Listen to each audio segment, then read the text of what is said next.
He needed a fake wife for 1 week. She needed money. Neither expected the real bishop. The letter arrived on a grey Tuesday morning, slipped beneath the door of the cramped lodgings Honora Blackwell shared with her mother, and it changed everything. She had been mending a torn hem on Mrs. Pemberton's second-best morning dress, squinting in the weak light that filtered through their single window, when she heard the soft whisper of paper against wood. For a moment, she simply stared at the cream-coloured envelope lying on the worn floorboards, her needle suspended mid-stitch. Letters rarely brought good news anymore. The last 3 had been bills, demands for payment couched in increasingly threatening language, and she had learned to dread the sight of her own name rendered in a stranger's hand. But this envelope bore the mark of Dr.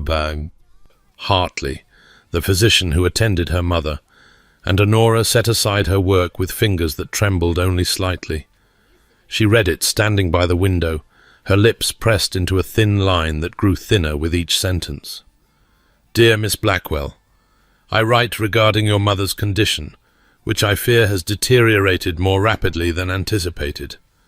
The consumption of the lungs has progressed to a stage requiring specialized treatment beyond my capabilities. I strongly recommend consultation with Dr. Edmund Shaw of Harley Street, whose expertise in pulmonary ailments is unmatched in London.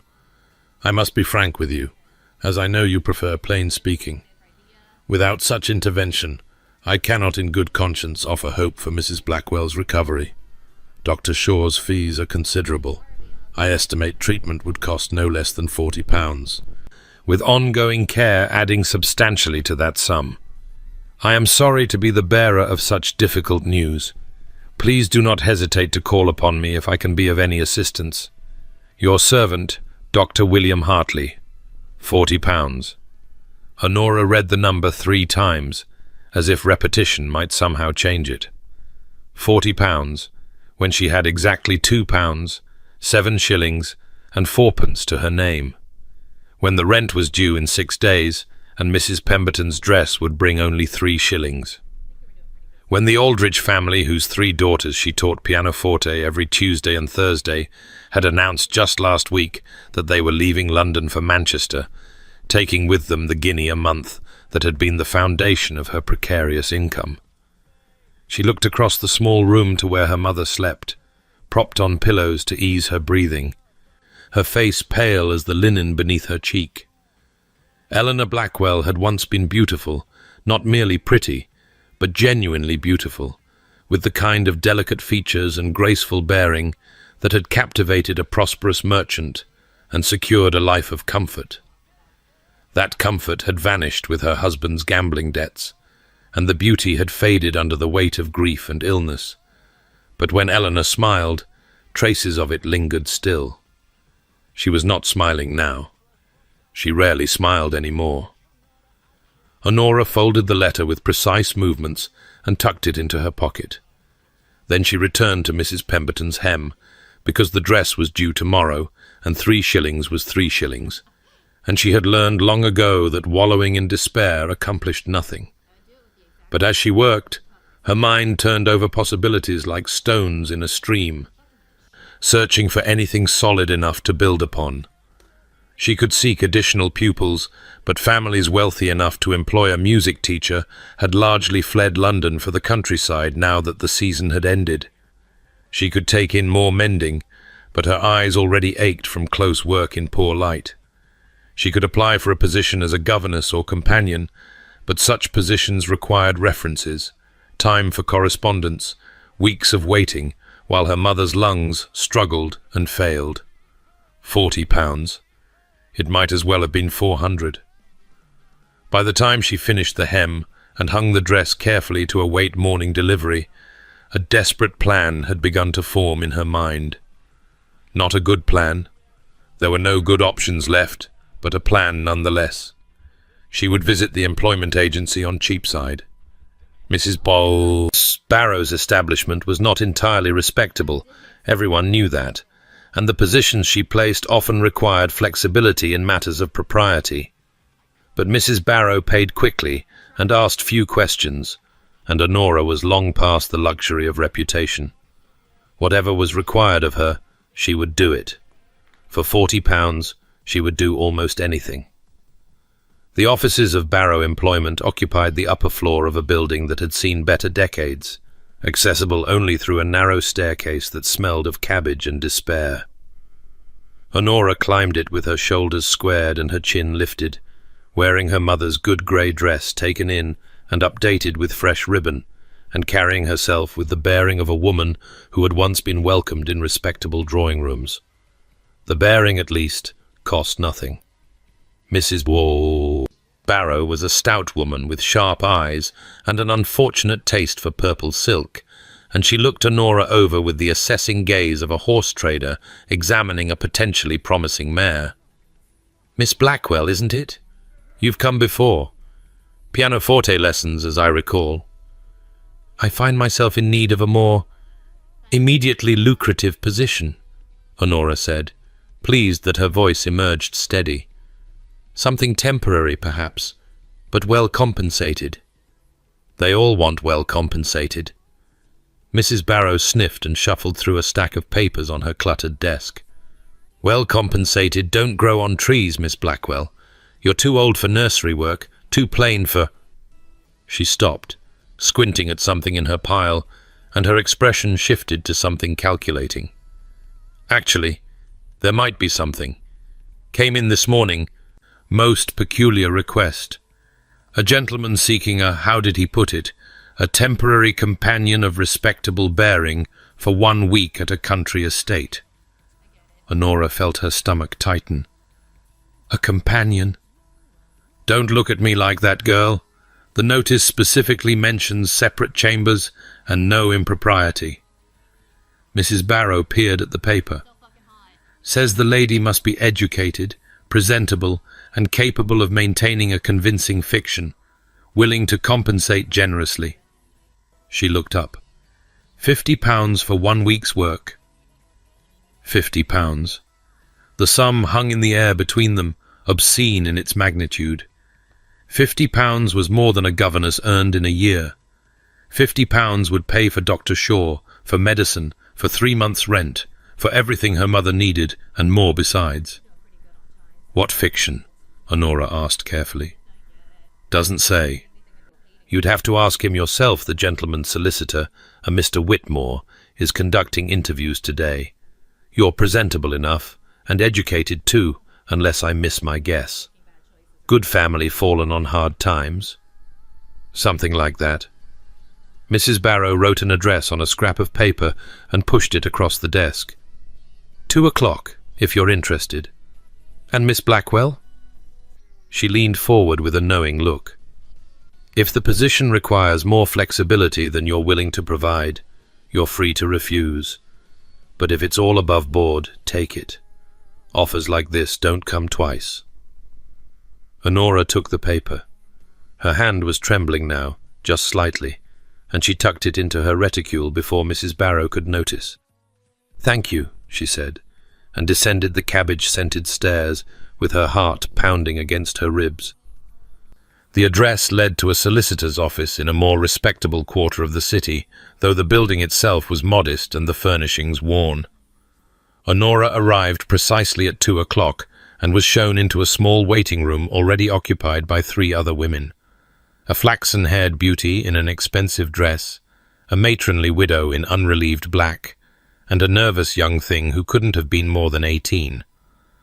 None of them looked at Honora directly, but she felt them cataloguing her appearance, the careful repairs to her dress, the sensible boots just beginning to show wear, the auburn hair pinned with more severity than fashion, but absolute neatness. She sat in the remaining chair and folded her hands in her lap and prepared to wait. The flaxen beauty was called first and emerged 20 minutes later, looking thunderous. The widow followed and departed, shaking her head. The nervous girl went in, came out crying, and fled without a word. When Honora's name was finally called, she had begun to wonder if the entire enterprise was some elaborate hoax. It was not a hoax. The inner office was small and cluttered with legal documents, and behind the desk sat a portly man with spectacles and an air of profound discomfort. but Honora barely noticed him, because standing by the window, silhouetted against the grey London light, was the man who was clearly the source of Mr. Whitmore's discomfort. He was taller than most men she had encountered, with dark hair that looked as though he had been running his fingers through it repeatedly, and features too sharp to be handsome in any conventional sense. His clothes were expensive but carelessly worn, his cravat slightly askew, and when he turned to examine her, his eyes were the colour of winter ice over deep water. Those eyes assessed her with the same thoroughness Mrs. Barrow had employed, but there was something different in his gaze. Not lechery, she had learned to recognize that quickly enough, but a kind of desperate calculation, as though he were solving a complicated equation, and she might be a variable he had not considered. "Miss Blackwell," the solicitor said, gesturing to a chair. "Please, sit. I am Mr. Whitmore, and this is—" "Lord Ashworth," the tall man interrupted, his voice cool and clipped. "Viscount Thornfield, and I find myself in need of a wife." Honora remained standing. "I was told you required a companion, my lord, not a wife. I am not interested in a temporary wife," he said, and there was something almost like amusement in his tone, though his expression remained remote. "A fictional one, for 1 week, at my family's estate in Derbyshire, to deceive my dying father into believing I am respectably betrothed." The silence that followed this extraordinary statement stretched long enough for Honora to examine several possible responses and discard each in turn. Finally, she settled on, "I see." "I doubt you do." Lord Ashworth moved away from the window, and she realized he was not merely tall, but lean, coiled with an energy that suggested constant motion, forcibly restrained. "My father, the Earl of Blackmere, has perhaps a fortnight left to live. His final wish is to see me married, or at least promised in marriage. I have allowed him to believe I am engaged to a woman who does not, in fact, exist. You lied to a dying man. I spared a dying man unnecessary grief." His jaw tightened. "A distinction that matters to me, if not to you. And now this fictional fiancé must materialize in the flesh. My great-uncle, Bishop Marcus Ashworth, has announced his intention to visit the estate to meet my betrothed and discuss the wedding. He arrives in 3 days. I require someone of respectable bearing, educated enough to maintain conversation with a bishop, composed enough to survive scrutiny, and mercenary enough to accept payment for deception." Honora felt her temper rise at that last word, mercenary, but she forced it down. She was here because she needed money desperately, and taking offence at accurate descriptions would not serve her mother. £50, she said flatly, "for 1 week. £50, separate chambers, a wardrobe suitable for your role, and complete confidentiality in both directions." Lord Ashworth's grey eyes had not left her face since she entered. "The arrangement ends when the bishop departs. You return to London with your payment. We never acknowledge each other's existence again, and my father dies believing his son has secured the family's future. And if we are discovered? Then I face the consequences. Your involvement ends the moment deception is suspected. You leave immediately, with payment in full, and I handle whatever remains." He paused, and for just a moment something cracked in his cool facade. "My father's happiness matters more to me than my own reputation. I will protect you from scandal." It was, Honora thought, a remarkably comprehensive plan. Ruthless in its pragmatism, certainly, and morally questionable at best. But she found she could not summon the expected outrage. She had spent 3 years making morally questionable compromises to keep her mother fed and housed. This was merely larger in scale. "The previous candidates," she said. "Why did you reject them?" The first could not stop giggling. His tone suggested this was a capital offence. The second began lecturing me on the spiritual dangers of falsehood. The third burst into tears when I mentioned the bishop. "I do not giggle. I have few remaining illusions about spiritual dangers, and I have not cried in 3 years.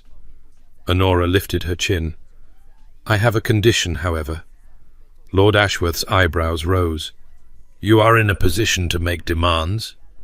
Half the payment in advance, £25 before we leave London, the remainder upon completion." She watched him calculate the risk that she might take the money and disappear, leaving him worse off than before. But something in her bearing must have convinced him, because after a long moment, he nodded. "Done." He turned to the solicitor. "Draw up an agreement. Miss Blackwell and I leave for Derbyshire tomorrow morning." "Tomorrow?" Honora caught herself before the protest could fully form.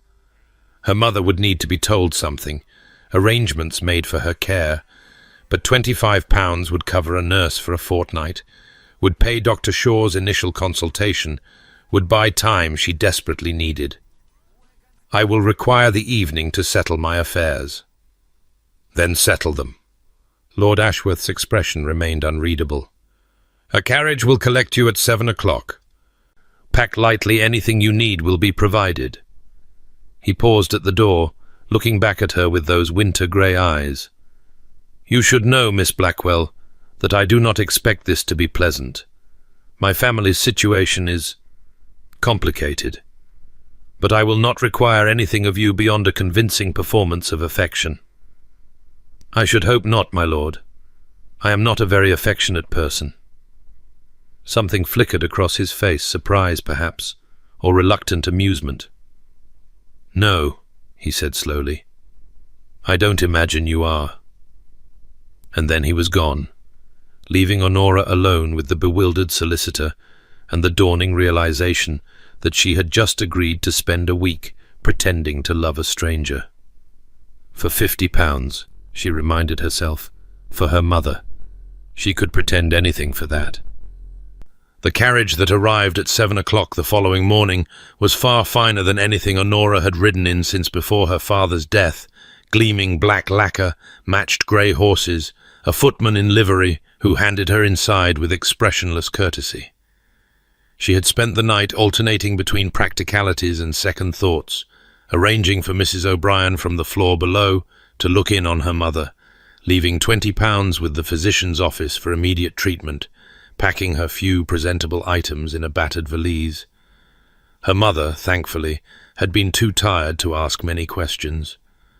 Honora had told her only that she had secured a temporary position as a companion, well paid, and that she would return within a fortnight.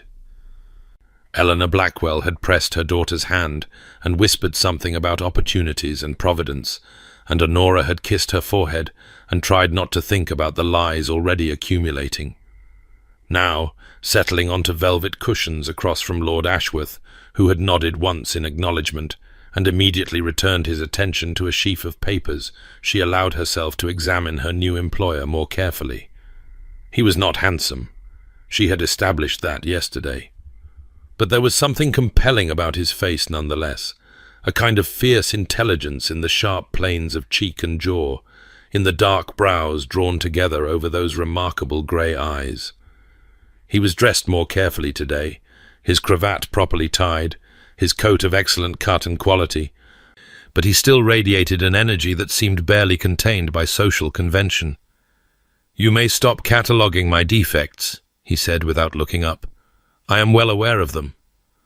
Honora felt her cheeks warm but refused to be embarrassed. "I was not cataloguing defects. I was trying to understand what sort of woman would plausibly agree to marry you." Now he did look up, and there was definitely amusement in his expression. A pragmatic one, apparently. "The story we shall tell is simple. We met at a musicale in London. You play, I assume?" "Pianoforte. Competently, not brilliantly." "Competence will suffice. I heard you play, was struck by your steadiness." Steadiness. The word escaped before she could stop it. "Not my beauty or charm?" "My father knows me too well to believe I would be struck by beauty or charm." Lord Ashworth's tone was dry. "He would, however, believe I might be drawn to a woman of practical intelligence and calm disposition. Hence, steadiness." Despite herself, Honora felt something that might have been approval. He had thought this through with considerable care. Go on. We were introduced by a mutual acquaintance, you may choose the name, preferably someone deceased or living abroad. Our courtship was quiet and brief.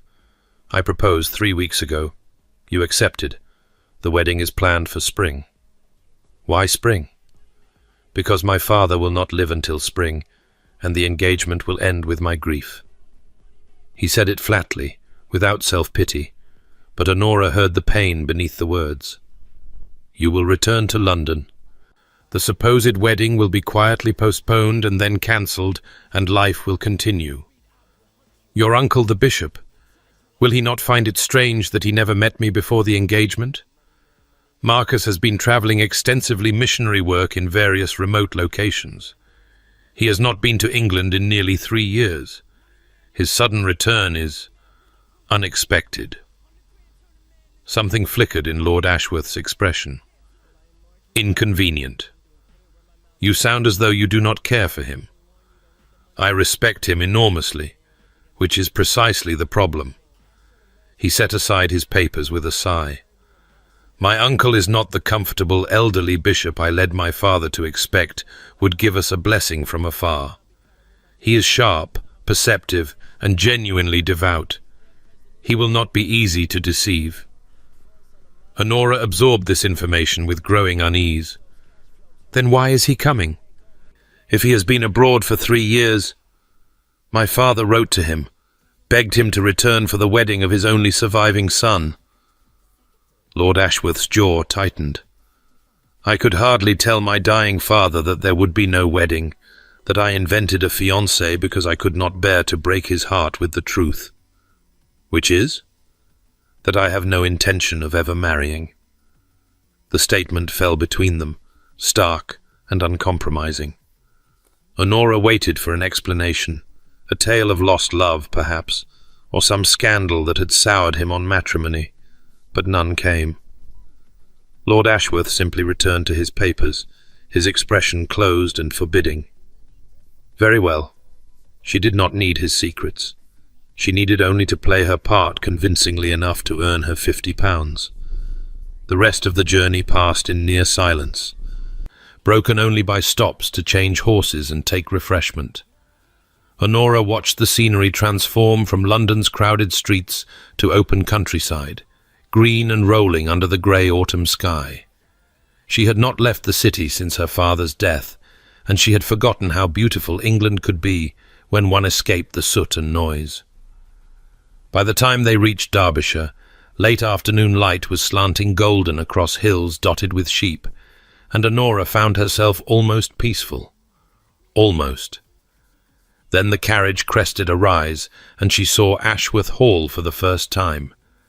It was enormous. That was her first impression, a sprawling stone edifice that seemed to grow from the hillside itself, all towers and gables and endless windows catching the dying light. But as they drew closer, she began to see the cracks in its grandeur, the ivy that had grown wild over the east wing, the shuttered windows, the gardens that had clearly once been magnificent, but now showed signs of neglect. The house was not crumbling, not yet, but it was tired, worn, like a great lady fallen on hard times, holding herself together through sheer determination. Honora understood that feeling intimately. The estate has been struggling, Lord Ashworth said, following her gaze. My father's illness has consumed most of our attention and resources these past 2 years. I have been making improvements, but slowly. It is beautiful. He looked at her sharply, as if suspecting mockery, but whatever he saw in her face seemed to satisfy him. It was my mother's favourite place. She used to say the house had a soul. Where is your mother now? Dead. 15 years ago. His voice flattened. As is my brother, 10 years ago. I am all my father has left. Before Honora could respond, the carriage rolled to a stop before the great front doors, and a flurry of servants emerged to attend them.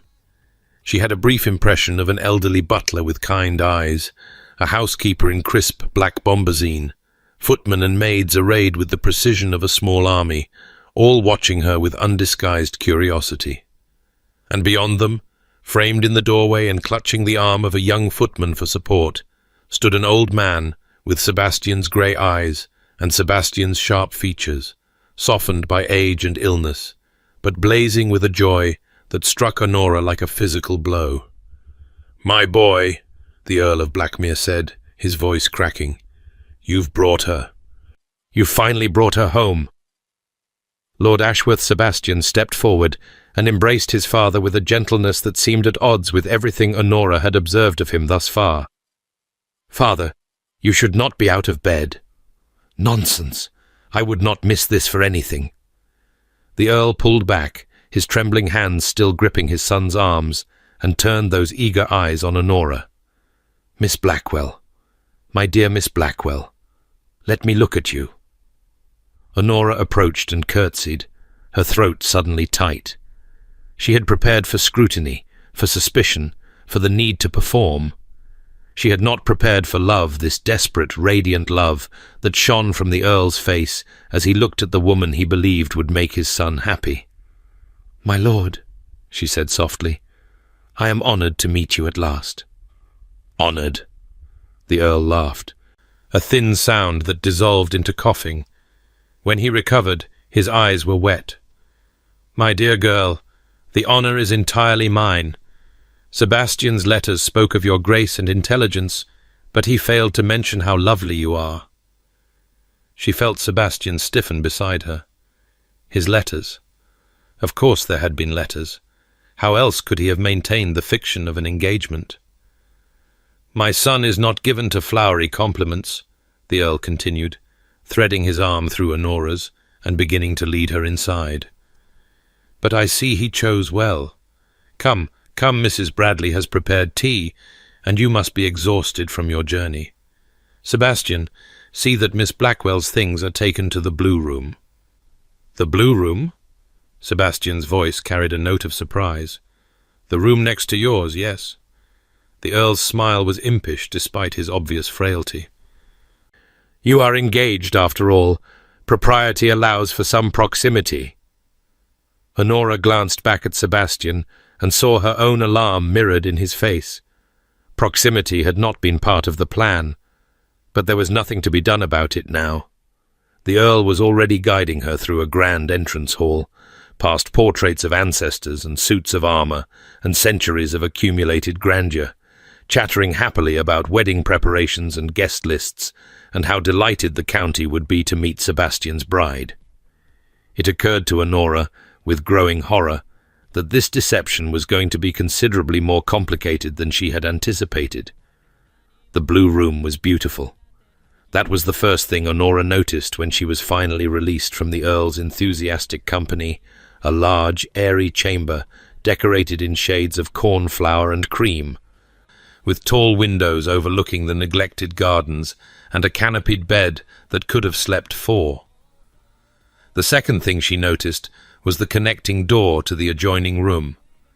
She stood before it for a long moment, contemplating the impropriety of the arrangement, before a firm knock sounded from the other side. "Miss Blackwell." Sebastian's voice was muffled by the wood.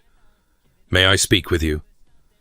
She opened the door to find him standing in what was clearly his own bedroom, looking as discomfited as she felt. "We need to establish boundaries," she said before he could speak. "Agreed. That door remains locked at all times. I will knock if communication is necessary, and you may do the same, but there will be no impropriety." "Yes."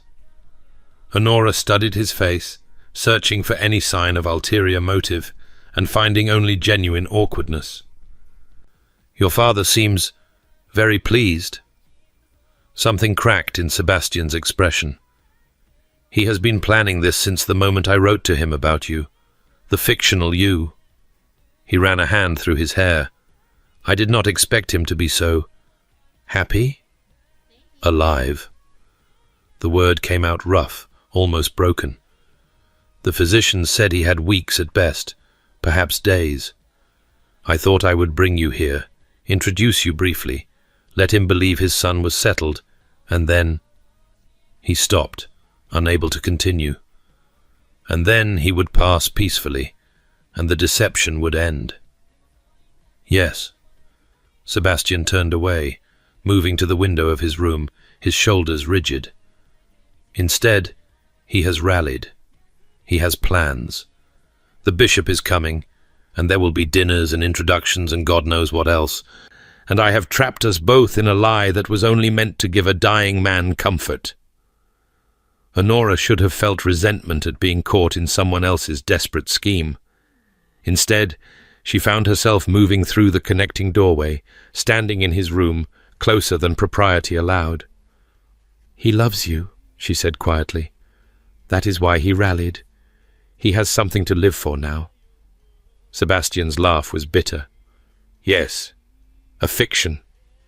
"Is it?" She was not sure why she pressed the point. "You love him too. That part is real." He turned to look at her, and for the first time, she saw past the sardonic detachment to the man beneath, exhausted, grieving, desperately trying to navigate an impossible situation with what remained of his pride intact. "My father deserves better than lies. He deserves a real daughter-in-law, real grandchildren, a real future for his name." His voice dropped. "He deserves a son who did not fail him in every way that matters." There was a story there, Honora realized. Pain beyond the obvious. But before she could respond, a servant's voice called from the corridor, announcing that dinner would be served in an hour, and that the Earl requested Miss Blackwell's company in the drawing-room. Sebastian's mask slid back into place so smoothly she might have imagined its absence. "We should dress. My father will expect us to behave as an engaged couple, some shows of affection, nothing excessive. Can you manage that?" "I was raised in respectable society, my lord. I am capable of behaving appropriately." "Sebastian," he said it abruptly, almost unwillingly, "if we are meant to be engaged, you must call me Sebastian." "And I shall call you Honora." She hesitated, then added, "It means honor. My mother chose it." Something flickered in his grey eyes, surprise, perhaps, or recognition of some private irony. "Honora," he repeated slowly, as though testing the sound. "Very well. I shall see you at dinner, Honora." She retreated to her own room and closed the connecting door firmly behind her. An hour later, dressed in the finest of her meagre selections, and with her auburn hair pinned more softly than usual, she descended to the drawing-room and discovered that the situation had become considerably more complicated. "Miss Blackwell." The Earl rose from his chair by the fire with effort, beaming. Come, there is someone you must meet. My brother arrived only an hour ago, quite unannounced. Sebastian." "Bring her forward." Sebastian's hand closed around her elbow, his grip tighter than necessary, and Honora understood his tension the moment she saw the man rising from the opposite chair. Bishop Marcus Ashworth was not at all what she had expected. Where the Earl was frail and faded, the bishop was vigorous despite his years, tall and lean like his nephew, with silver hair swept back from a face that bore the marks of sun and wind and long travels. His eyes were dark where Sebastian's were grey, but they held the same piercing intelligence, the same ability to see past surfaces to the truth beneath. He was looking at Honora now with exactly that penetrating gaze. "So," the bishop said, and his voice was deep and measured, carrying the weight of decades spent delivering sermons in distant lands. "This is the woman who has finally captured my nephew's heart. Miss Honora Blackwell, uncle." Sebastian's voice was steady, but Honora felt the tension humming through his body where his arm touched hers. "My betrothed. Miss Blackwell." The bishop crossed to them with the unhurried grace of a man who had learned patience in difficult places. He took Honora's hand, but instead of kissing it or bowing over it, he simply held it, studying her face with disconcerting intensity. "You are not what I expected." "I rarely am, Your Grace." The words escaped before Honora could stop them, and she felt Sebastian's grip tighten in warning. But the bishop merely smiled a slow, thoughtful expression that did not quite reach his eyes. "No, I imagine not.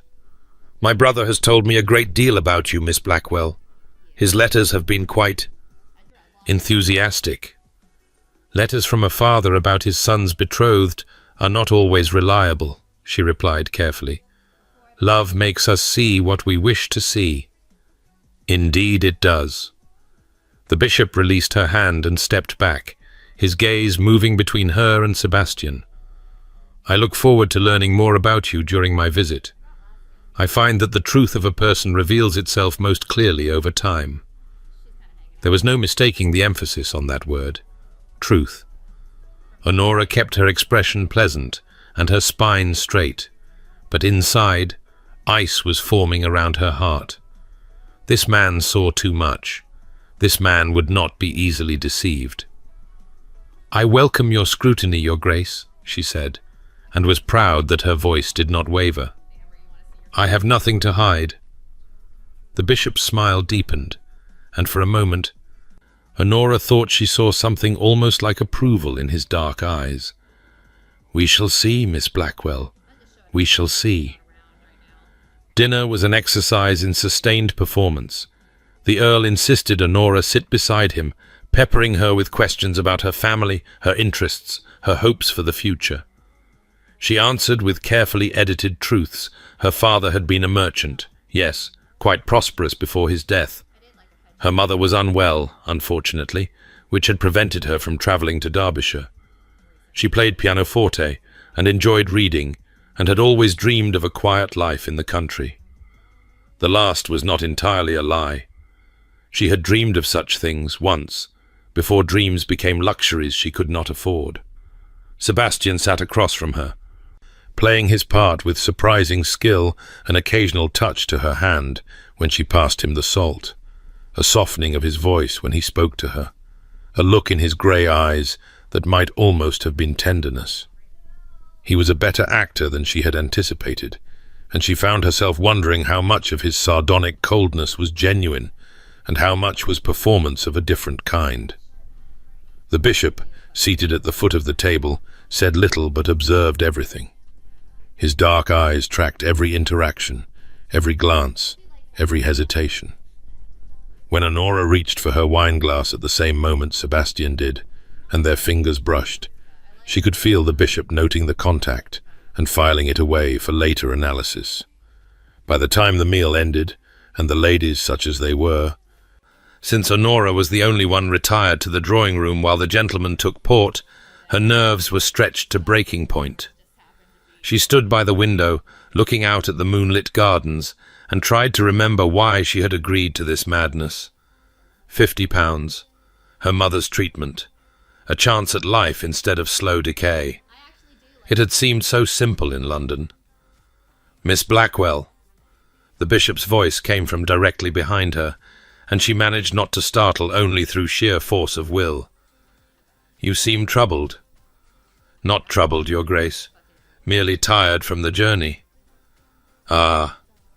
He moved to stand beside her, his gaze following hers to the gardens below. "Ashworth Hall is beautiful, is it not? I grew up here, you know. Sebastian's father and I, running through those gardens, climbing those trees. It was a different time. You must be pleased to see it again." "Pleased?" He repeated the word as though testing its weight. "I am pleased to see my brother before he passes, yes. I am pleased to meet the woman my nephew claims to love." He turned to face her, his expression unreadable. "But I am troubled as well, Miss Blackwell." Honora's heart stuttered. "Troubled?" "My nephew is not an easy man to know. He keeps himself guarded, reveals little, trusts less. The Sebastian I remember would never have announced an engagement to a woman his family had not met, never have conducted a courtship entirely through letters and brief encounters." The bishop's voice was gentle but relentless. "And yet here you are, installed in the blue room, wearing his mother's pearls." Honora's hand flew to her throat. She had not noticed the pearls when the maid helped her dress, had assumed they were simply part of the wardrobe Sebastian promised to provide. "I see you did not know." The bishop's eyes softened. "Those pearls belonged to Lady Catherine Ashworth, Sebastian's mother. He has kept them locked away since her death. The fact that he gave them to you tells me something, but what it tells me, I am not yet certain." "I don't understand." "Either my nephew truly loves you, Miss Blackwell, in which case I have misjudged him badly, or something far more complicated is happening, in which case—" He paused, and for a moment his mask of placid inquiry slipped, revealing something fierce beneath. "In which case I will discover it. I will not let my brother die with lies on his heart." Before Honora could formulate a response, the door opened and Sebastian entered with the Earl leaning heavily on his arm. The moment passed. The bishop's expression smoothed to pleasant neutrality, and Honora was left clutching her mother's Sebastian's mother's pearls, and wondering how she would survive a week under this man's relentless observation. The Earl was flagging visibly now, his earlier energy spent, and Sebastian helped him to his favourite chair with a gentleness that made Honora's chest ache unexpectedly. "Father, you should rest." "Nonsense. The night is young and I have my family around me." The Earl's smile was tremulous but genuine. "Marcus, Miss Blackwell, Honora. I must call you Honora now, Sebastian. Sit, all of you. Let me look at you." They arranged themselves as he directed, Sebastian settling beside Honora on the settee, close enough that their shoulders nearly touched. She could feel the warmth of him through the fabric of his coat, could smell something clean and masculine beneath the fading scent of port wine. When his hand found hers and clasped it with careful pressure, she knew it was for his father's benefit, but something in her traitorous heart wished it were real. "My brother," the Earl said to the bishop, his eyes bright with unshed tears. "You see them? You see how they look at each other?" The bishop's gaze moved between Honora and Sebastian, and whatever he saw made his expression flicker. "I see them, James. That is all I wanted, all I prayed for, these long years since William—" The Earl's voice broke. "I thought Sebastian would never let himself love again. I thought I would die without seeing him happy." "Father," Sebastian's voice was rough. "Please. No, let me say this." The Earl reached out and grasped his son's free hand. "You have given me such joy, bringing her here. Whatever else happens, whatever the future holds, I will die knowing you found someone to love. That is worth more than any title, any estate, any legacy." Honora felt Sebastian's fingers tighten around hers, felt the tremor that ran through him, and understood with sudden clarity that this was not merely an act for him. He loved his father desperately. The deception was not cruelty, but a twisted form of mercy, a final gift to a dying man who wanted nothing more than his son's happiness. And she was part of it now. Not just a hired player, but a participant in something far more complex than a business arrangement. The Earl released Sebastian's hand and sank back in his chair, exhausted. "Marcus, you will stay for the wedding? You will marry them properly, here in the chapel?" "James," the bishop began, promise me you will give them your blessing, make it official, before—" He could not finish, but they all heard the unspoken word, "before I die." The bishop was silent for a long moment. His dark eyes moved from his brother's pleading face to Sebastian's carefully blank expression to Honora's barely concealed distress. Something shifted in his features, decision perhaps, or resignation. "I promise," he said finally. "If they wish to be married here, I will perform the ceremony myself." The Earl's face lit with joy so pure it was almost painful to witness. "Thank you, Marcus. Thank you." Sebastian stood abruptly, pulling Honora up with him. "Father needs rest. I will see you to your chambers." Of course." The Earl waved them off, already half asleep. "Go, children. Tomorrow we will discuss wedding preparations." Honora allowed Sebastian to guide her from the room, but as they passed the bishop, his hand closed briefly around her arm. 3 days, he murmured, so quietly only she could hear. "In 3 days, I will know the truth, Miss Blackwell, one way or another." And then she was in the corridor, Sebastian's hand still gripping hers, and the enormity of what she had agreed to crashed over her like a wave. "I heard him," Sebastian said grimly. "He suspects. More than suspects." Honora pulled her hand free, suddenly needing distance. "He as good as told me he intends to expose us. And now he has promised your father—" She could not finish. "I know." Sebastian ran both hands through his hair, destroying whatever order his valet had imposed. "This was meant to be simple. A week of play acting, a peaceful death, an end to deception. And now we are trapped." Honora heard her own voice as if from a distance, calm and practical despite the panic clawing at her chest. "If the bishop exposes us, your father will die knowing his son lied to him. If we confess willingly, the result is the same.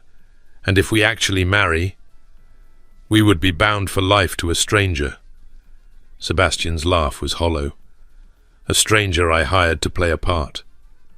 I need the money." The words came out flat, stripped of dignity. "My mother is dying. Without the £50, I cannot pay for her treatment. So whatever we decide, whatever happens, I must see this through." He stared at her, and something in his expression shifted, not softening exactly, but a kind of recognition. "You are here for your mother. Why else would I agree to such madness? I thought—" He stopped, shook his head. "It doesn't matter what I thought. You need the money. I need the deception maintained. The bishop intends to expose us within 3 days. His jaw tightened. "Then we have 3 days to become convincing enough to fool a man who has made a career of distinguishing truth from lies." "That is impossible." "Probably." Sebastian met her eyes, and for the first time, she saw something almost like respect in his gaze. "But we are going to try anyway. Tomorrow, we begin learning to be in love." Honora thought of her mother, alone in their cramped lodgings, struggling to breathe. She thought of the £50 that would buy medicine and treatment and hope. She thought of the dying Earl's radiant joy and the bishop's penetrating stare and the tangled mess of lies she had wandered into. "Very well," she said. "Tomorrow." She retreated to her room and locked the connecting door and sat on the edge of that enormous bed, staring at the pearls she had unknowingly worn, a dead woman's pearls, given to her by a man who claimed to want nothing but a business arrangement. Nothing about this situation was what she had expected.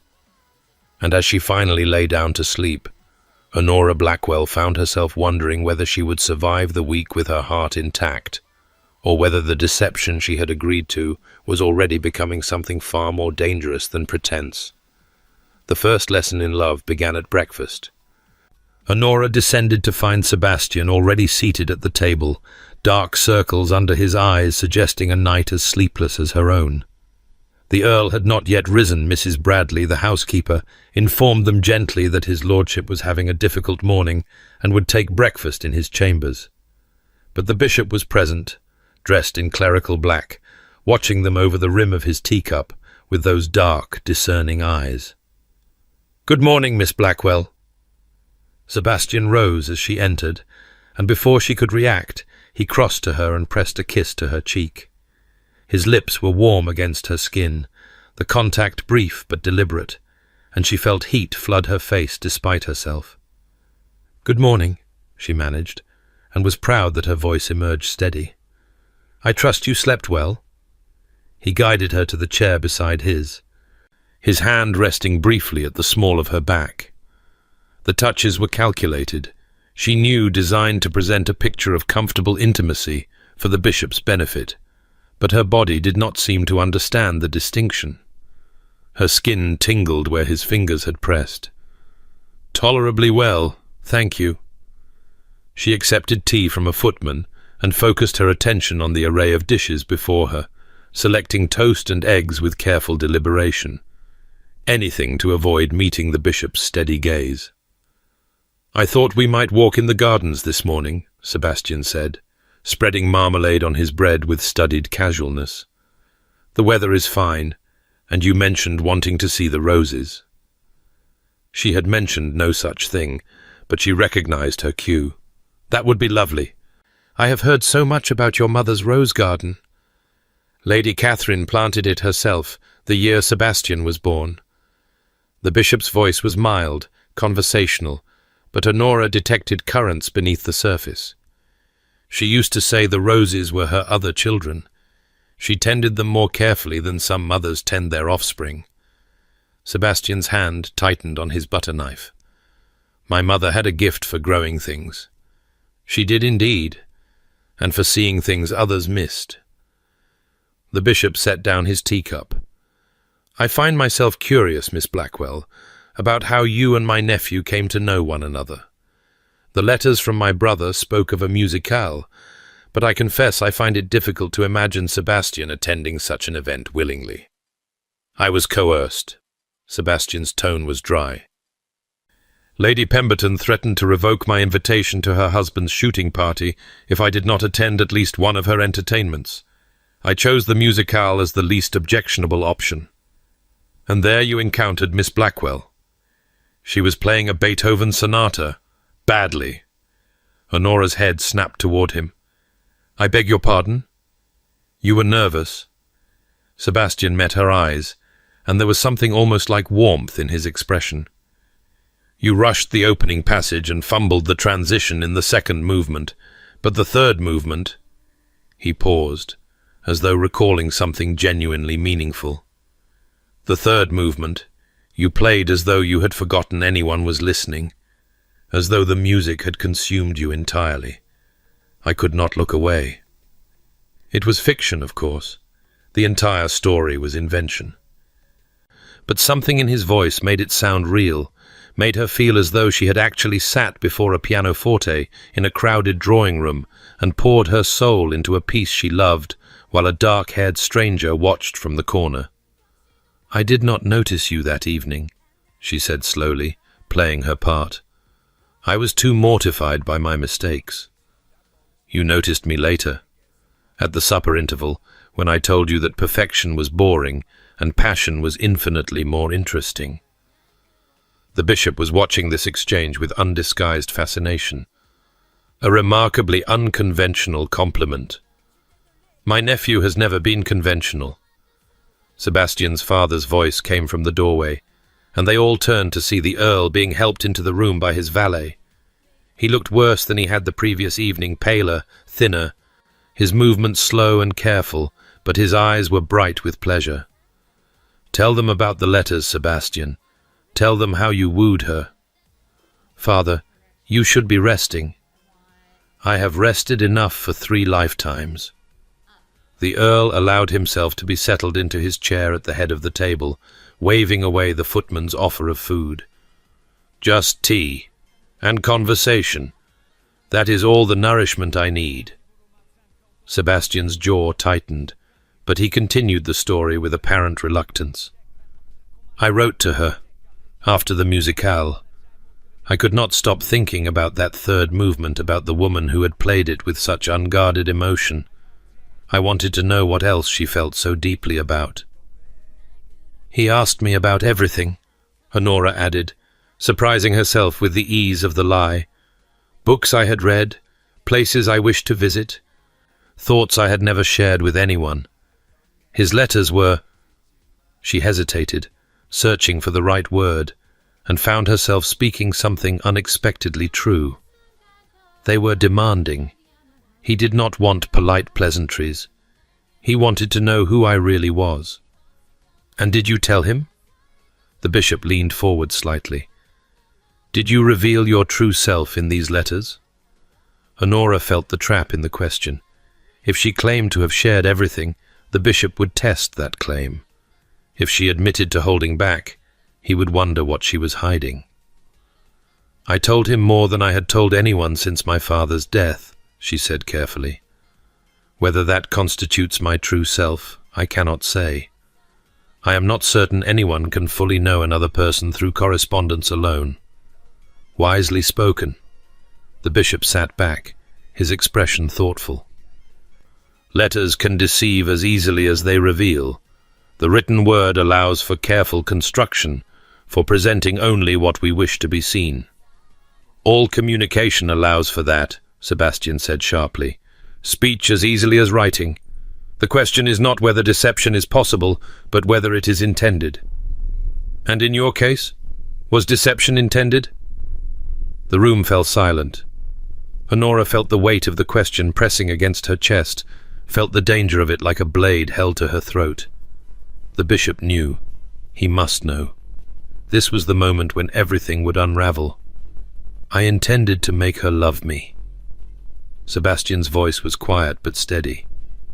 "If that required presenting my better qualities while concealing my flaws, then yes, I suppose deception was intended.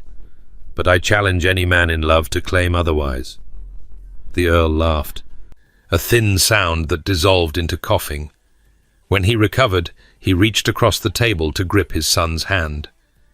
"That is the most honest thing I have heard you say in years, my boy. Love makes liars of us all, we cannot help it. We so desperately want to be worthy of the one we love." The bishop's expression shifted, something complicated moving through his features, before settling into something almost like resignation. "Very well. I will concede the point for now. But I shall be watching, nephew. Love that is genuine only grows stronger under scrutiny. If what you share with Miss Blackwell is real, you have nothing to fear from my observation." It was not an absolution, Honora realized. It was a warning, but it was also a reprieve. The walk in the gardens became the first of many staged intimacies that day. Sebastian led her through his mother's roses still blooming, despite the lateness of the season, and spoke of his childhood with an openness that surprised her.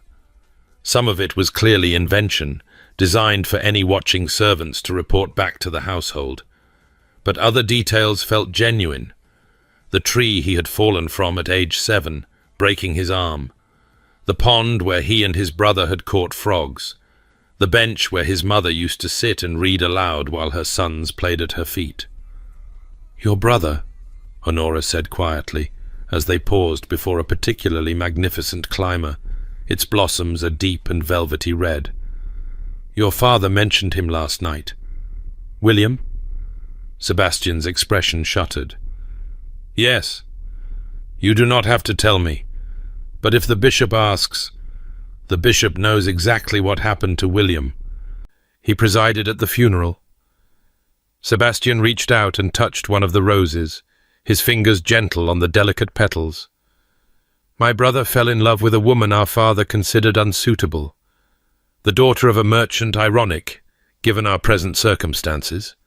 Father forbade the match. William challenged her other suitor to a duel and died for it. I am sorry. Everyone was sorry. It changed nothing." He pulled his hand back and began walking again, his stride longer now, forcing her to hurry to keep pace. "William was everything I was not: charming, warm, open-hearted. He believed in love the way the devout believe in God, and it killed him. You blame love itself, not the duel, not your father's interference, not the other man's aim. I blame the madness that made him think dying was preferable to living without her." Sebastian stopped abruptly, turning to face her. He had everything: title, fortune, family, future. He threw it all away for a woman he had known 6 months. That is not love, it is insanity. Honora held his gaze, refusing to be intimidated by the pain blazing in his eyes. "And so you swore never to let yourself feel that way, never to love anyone enough to be destroyed by it." "I swore to be rational, to make decisions based on logic rather than passion, to never give another person enough power over me to make me a fool." His laugh was bitter. "And yet here I am, lying to my dying father, entangled in a deception that grows more complicated by the hour, with a woman I hired to play the part of my beloved. Not so different from William, after all." The words escaped before she could consider their wisdom, and she watched them strike him like a physical blow. For a moment, she thought he might walk away, might leave her standing among the roses while he retreated into his anger. But instead, something in his expression cracked, revealing exhaustion and grief, and a loneliness that matched her own. "No," he said quietly. "Perhaps not." They stood there in silence while the autumn wind stirred the rose petals, and somewhere in the distance a bird called mournfully. Honora wanted to offer comfort, but did not know how. She wanted to retreat to the safety of their business arrangement, but found she could not. "We should return," Sebastian said finally. "My father will wonder where we are."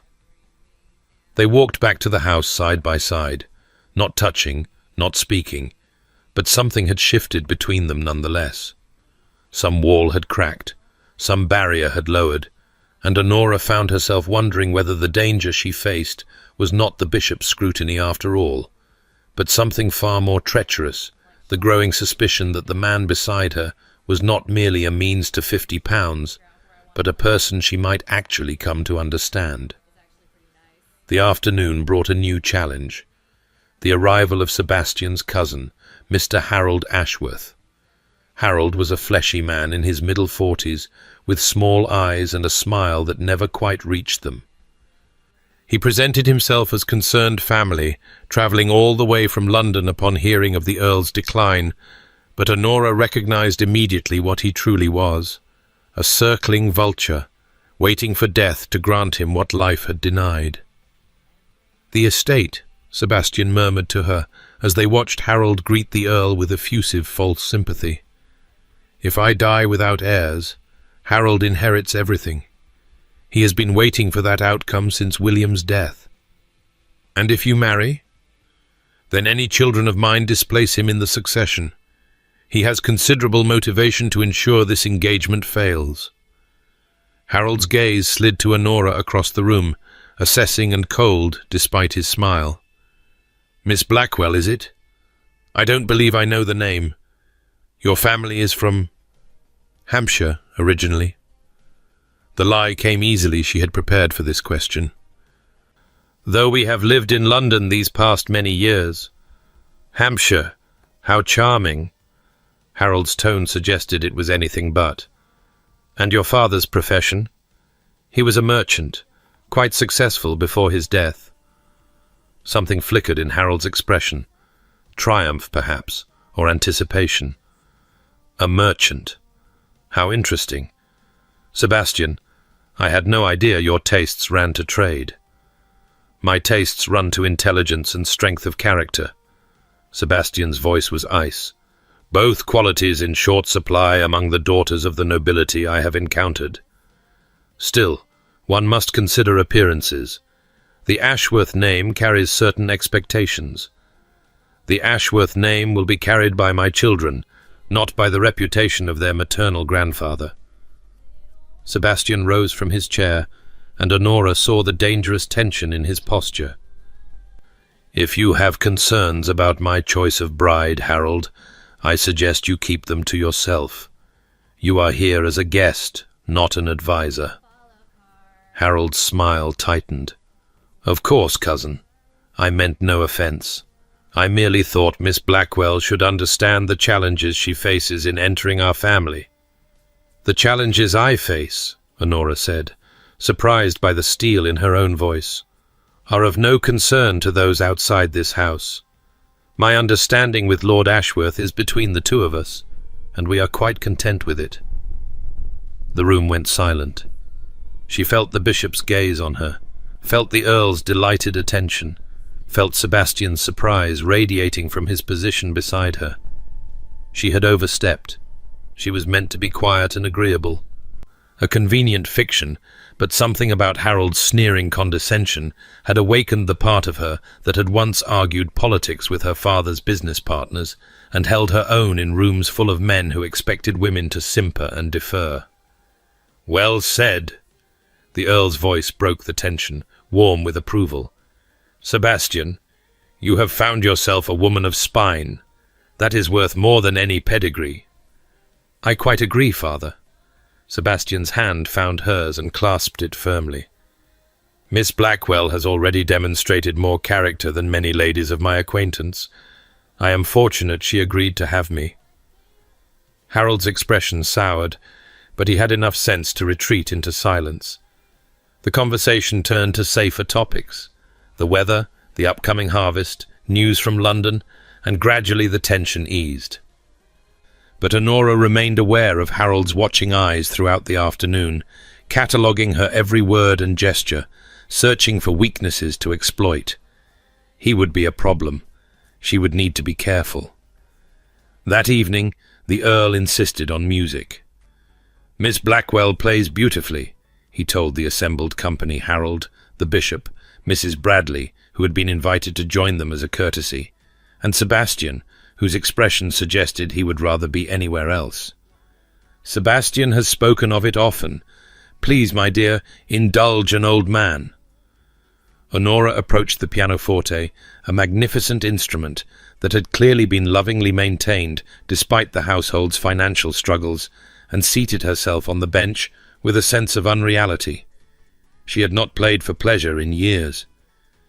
Her teaching focused on drilling scales and correcting students' mistakes, not on performance. But she had once loved music, had played for hours when her family could still afford a pianoforte of their own, losing herself in the patterns and progressions until the world fell away. She chose the Beethoven sonata Sebastian had described that morning, the one she had supposedly played at a musicale they had never attended. It seemed fitting somehow.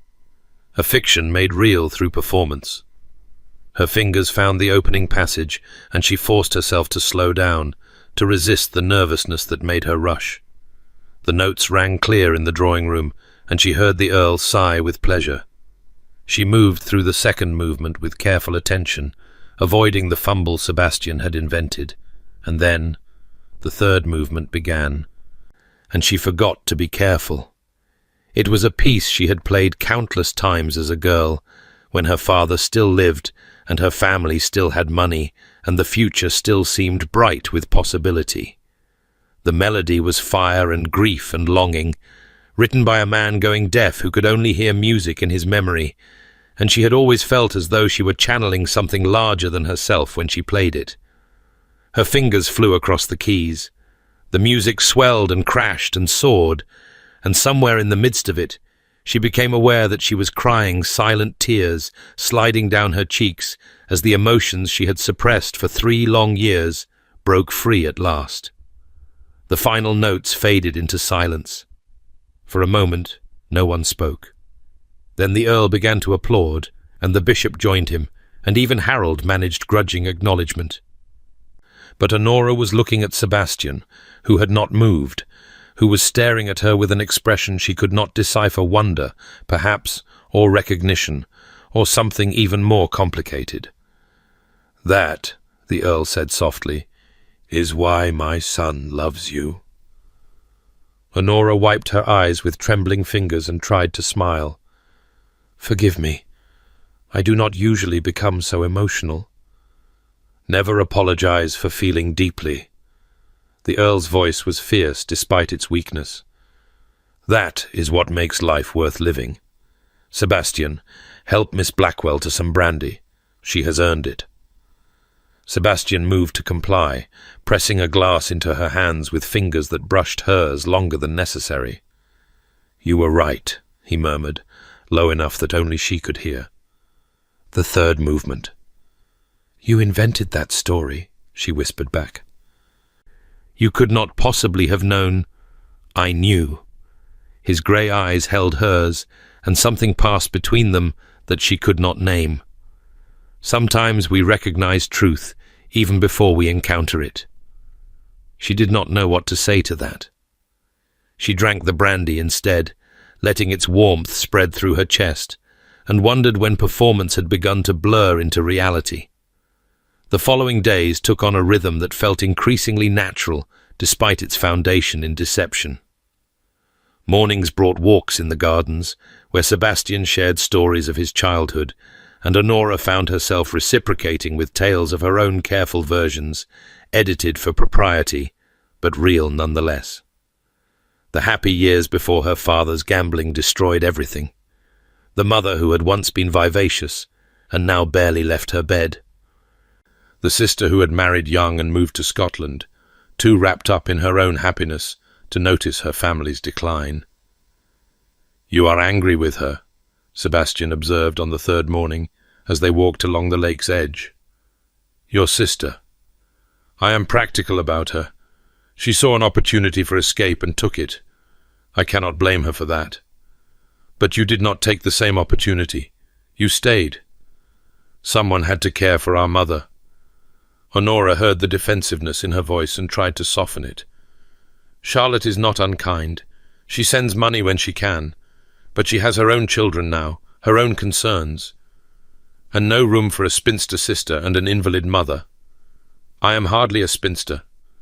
You are 26 and unmarried. By society's standards, you are firmly on the shelf." His tone was dry but not cruel. "Though I confess I find society's standards on this matter to be nonsensical. What man would not want a wife with intelligence and capability rather than a decorative empty head of 18? Most men, in my experience. Then most men are fools." He stopped walking, turning to face her with an expression she could not quite read. "You deserve better than you have received, Miss Blackwell. Whatever happens when this week ends, I want you to know that." She felt heat rise to her cheeks despite the cool autumn air.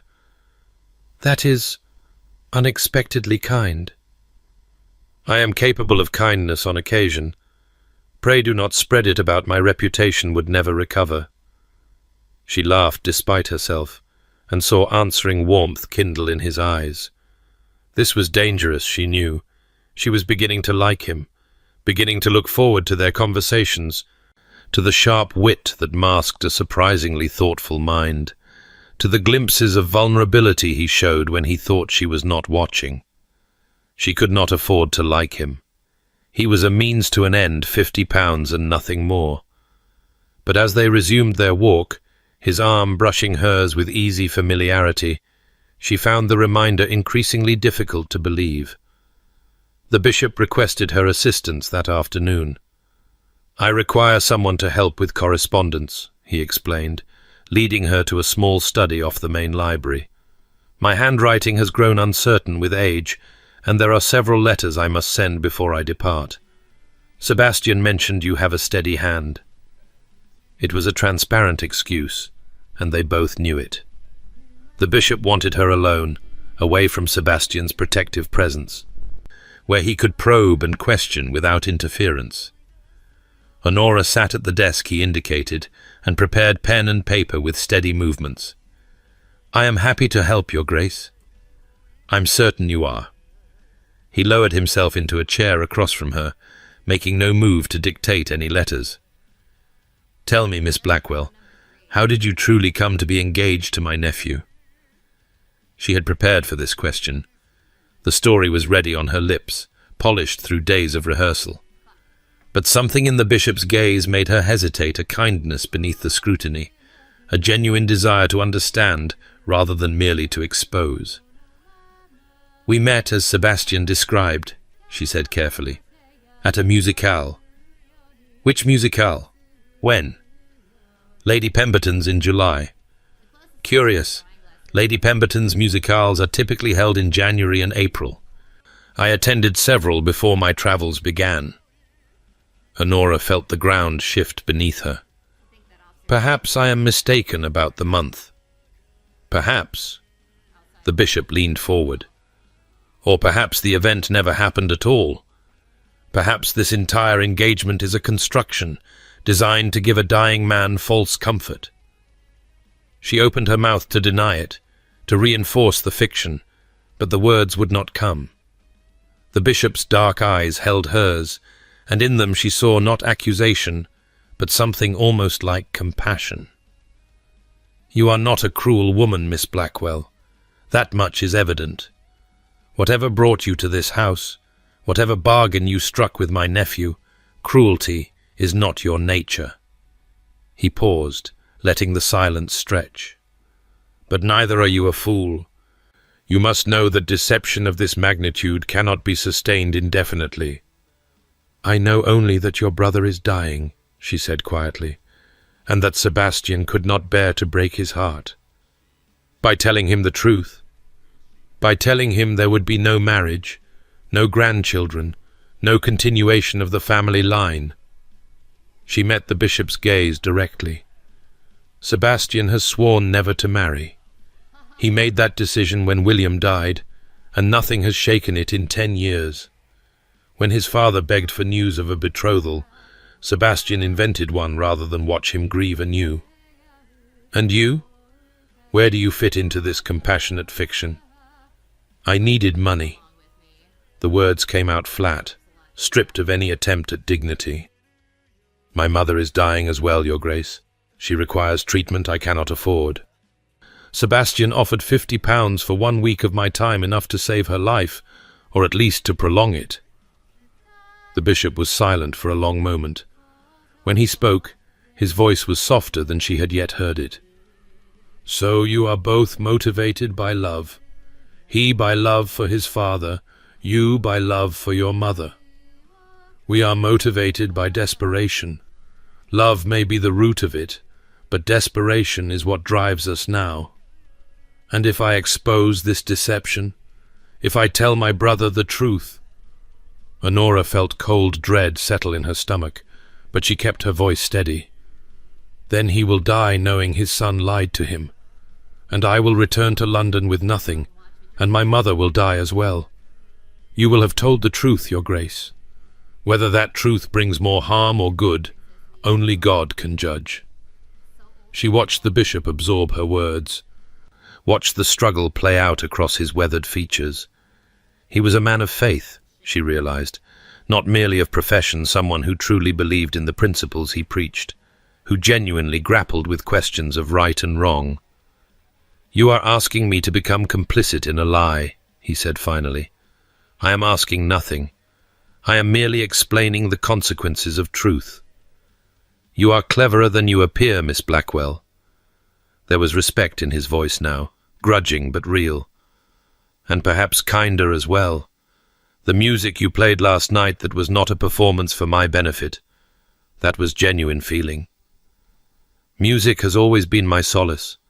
I did not expect to weep over a Beethoven sonata, but I have not played for pleasure in 3 years. The emotions escaped me, as they escape Sebastian when he looks at you." The bishop rose from his chair and moved to the window, gazing out at the grey afternoon. "I have been watching him these past days. At first, I looked for evidence of deception, for proof that his feelings were manufactured, but I have seen something else instead." "What have you seen?" "A man learning to feel again." The bishop turned back to face her. "Sebastian has been closed off for 10 years, remote, sardonic, unwilling to let anyone past his defenses. His father despaired of him. I despaired of him. We thought William's death had killed something in him that could never be restored. And now I see him touch your hand and forget to check if anyone is watching. I see him laugh at your wit and mean it. I see him look at you when you are not looking at him, with an expression that cannot be feigned." The bishop's voice grew heavy with significance. "Whatever this arrangement began as, Miss Blackwell, it is becoming something else. The question is whether you are willing to let it." Honora felt her heart stutter in her chest. "I don't understand what you mean." "I think you do." He crossed to the door, pausing with his hand on the latch. "I will not expose you to my brother. Whatever truth there is to be told, I leave it to Sebastian's conscience and to yours. but I suggest you consider carefully what you want from this situation before circumstances remove the choice from your hands." He was gone before she could respond, leaving her alone with the unsent letters and the deafening silence of her own thoughts. That evening, the Earl announced that the wedding would take place in 3 days. "The chapel has been cleaned, the flowers ordered, the license obtained." His voice was stronger than it had been in days, animated by purpose and joy. "Marcus has agreed to perform the ceremony himself. I know it is sudden, my dear," this to Honora, whose expression must have betrayed her shock, "but I fear I have not much time left. I want to see my son married before I go."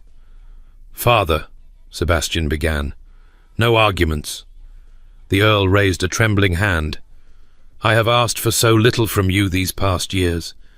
This one thing, let me have this one thing." Honora watched Sebastian's face as he struggled between horror and love, between the impossible situation and the father who wanted only his happiness. She saw the moment when he surrendered, when he realized there was no way to refuse without breaking the old man's heart. "Of course, father," he said quietly, "if Honora is willing." All eyes turned to her, the Earl, hopeful and fading, the bishop, watching with that knowing gaze, Harold, barely concealing his fury at this development, and Sebastian, whose grey eyes held a question he could not speak aloud, a plea for her to follow him into this deepening deception, whatever the cost. "I am willing," she heard herself say.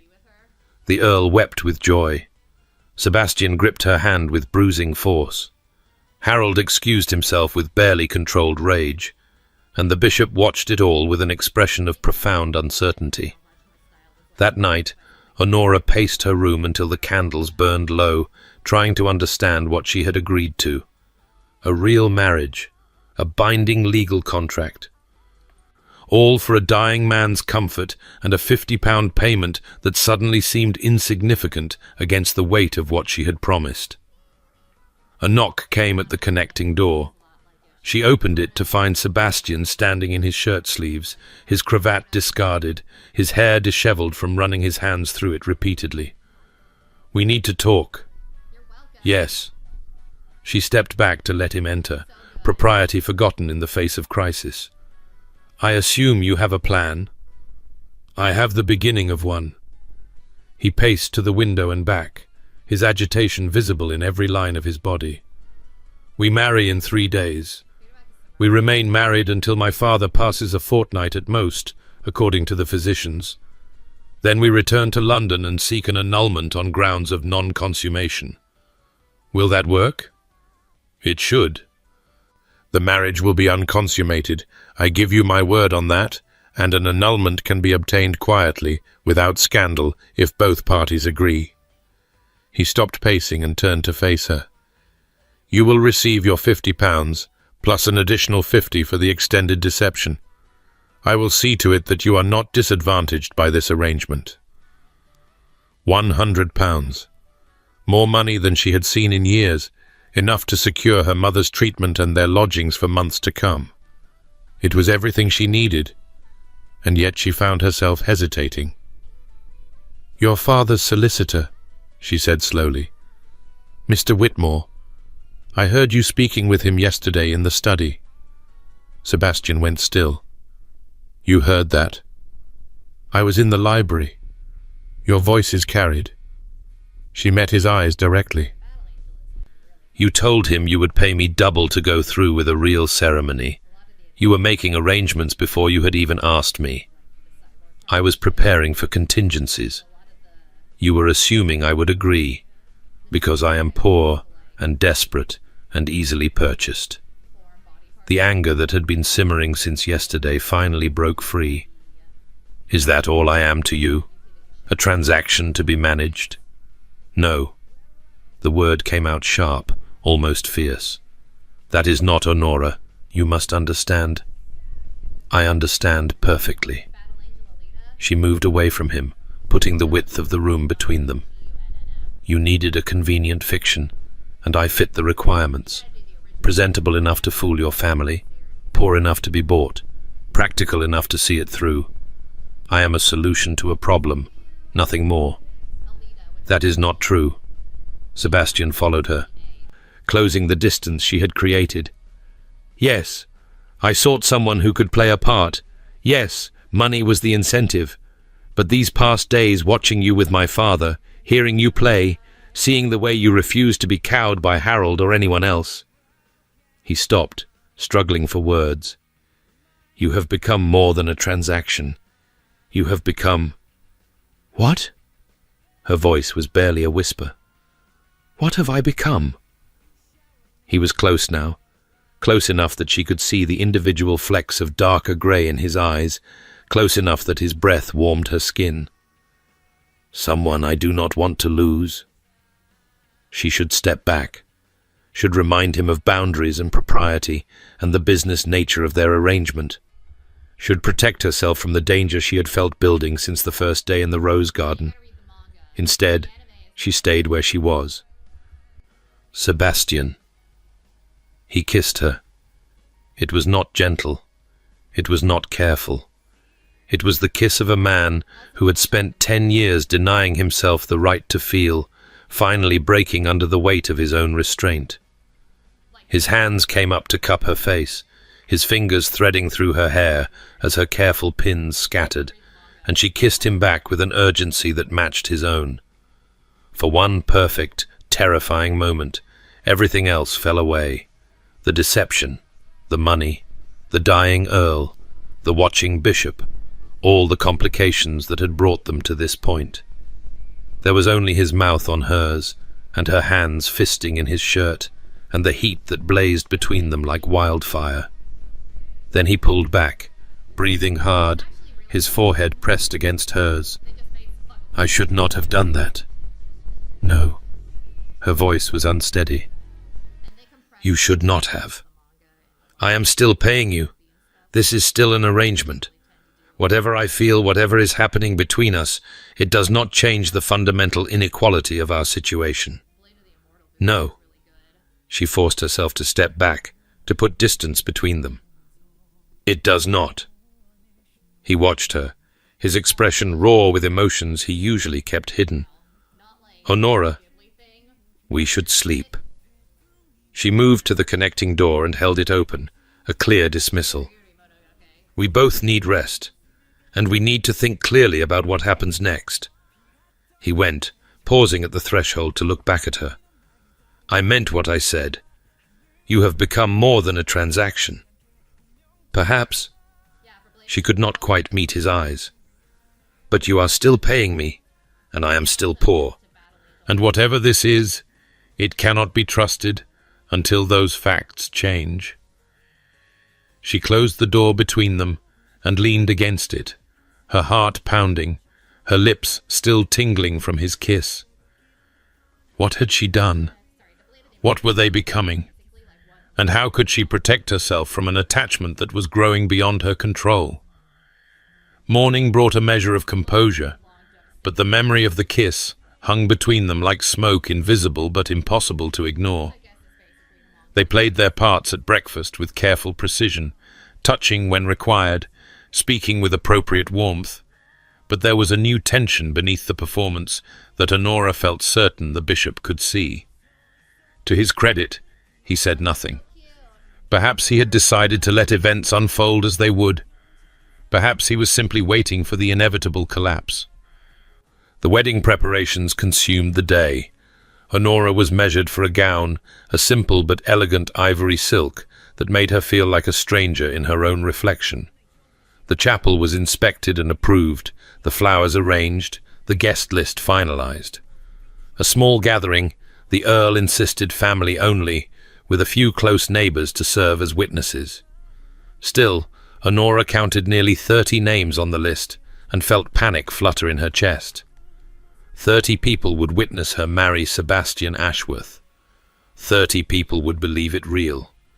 And in 3 days, it would be. Harold made his move that afternoon.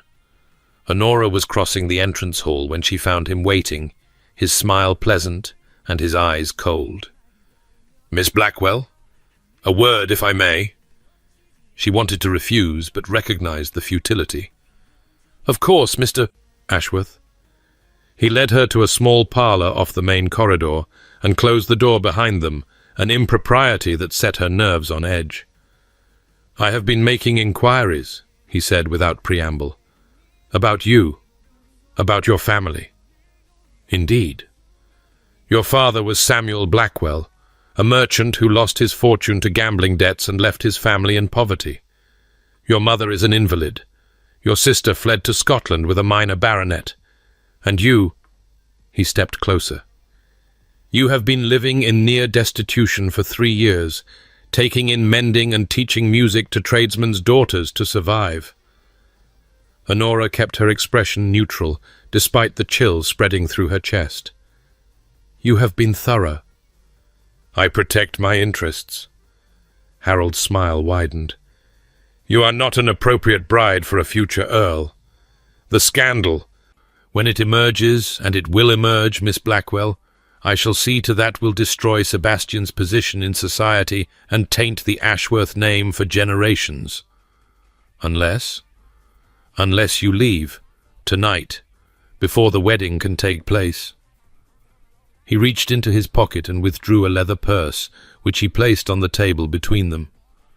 £200, more than enough to cover your mother's treatment and establish yourself respectably somewhere far from London. In exchange, you disappear and never contact this family again. £200, 4 times what Sebastian had promised. More money than she had ever held in her hands, and all she had to do was abandon the man she was beginning to love. She looked at the purse, feeling its weight as a physical temptation. It would solve everything. Her mother would be saved, their future secured, and she would be free of this impossible tangle of lies and feelings. But she would also be free of Sebastian, of the way he looked at her when he thought she wasn't watching, of the dry wit that made her laugh despite herself, of the vulnerability he showed to no one else, and the kiss that still burned on her lips. No.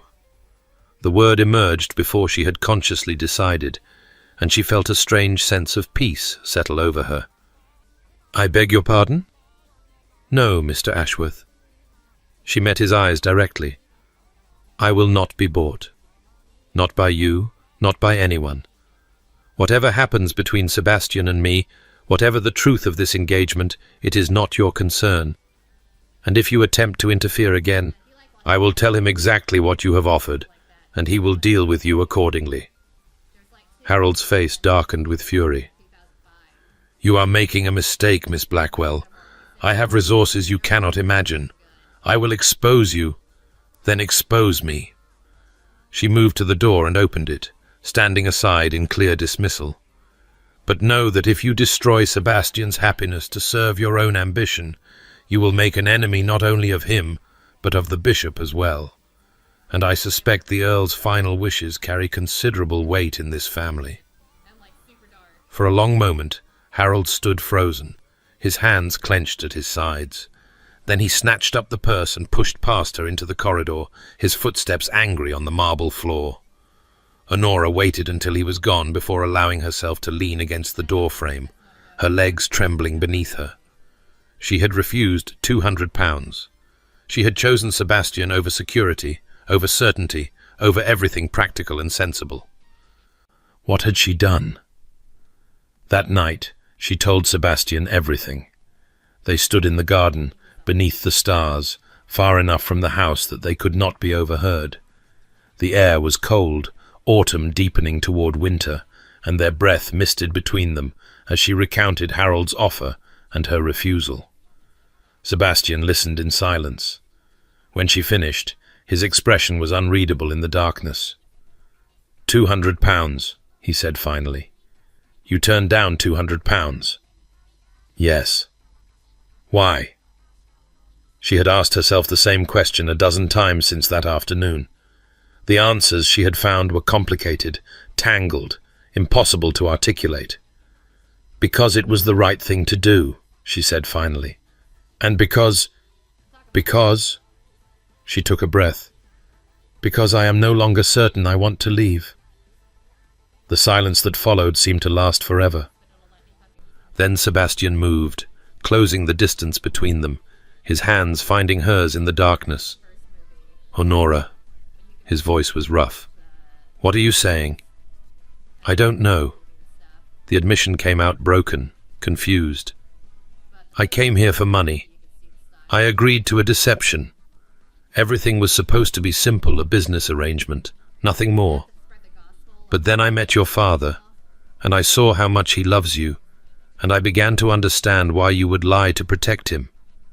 And then I met you, and I discovered that you were not what I expected, that beneath the sardonic coldness was someone who felt things deeply, who was afraid of feeling, who had closed himself off to avoid the pain your brother's death caused. Honora, I am not finished." She gripped his hands tighter.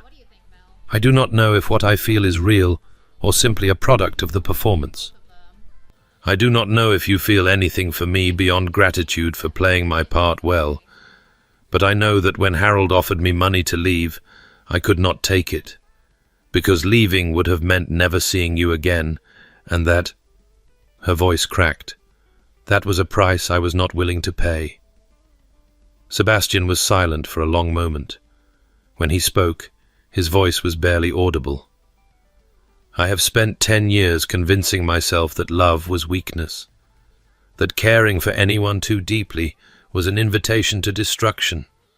William's death proved that, or so I believed, and so I built walls. I made myself untouchable. I decided that if I never let anyone in, I could never be hurt, as my brother was hurt. And now I find that I have let you in despite myself." His hands came up to cup her face, tilting it toward his. "I do not know when it happened. Perhaps when I watched you weep over Beethoven, perhaps when I saw you stand up to Harold at dinner, perhaps when you told me about your mother, and I understood that you were as desperate as I was, and as brave, and as willing to do whatever was necessary for the people you loved. Sebastian, I am falling in love with you." The words emerged like a confession, torn from somewhere deep inside him. "God help me, but I am, and I do not know what to do about it, because you are still poor, and I am still paying you, and nothing about this situation is what it should be." She reached up and covered his hands with her own. "Then perhaps we should change the situation." "How?" "Marry me." The words came out before she could second-guess them. "Not for your father, not for the deception, not for money. Marry me because you want to. Because I want to. Because whatever this is between us, it deserves a chance to become something real." He stared at her in the darkness, and she felt the tremor that ran through him. "You would do that? Bind yourself to a man you have known less than a week? Your brother knew the woman he loved for 6 months before he was willing to die for her." She smiled despite herself. "I am not suggesting we duel anyone.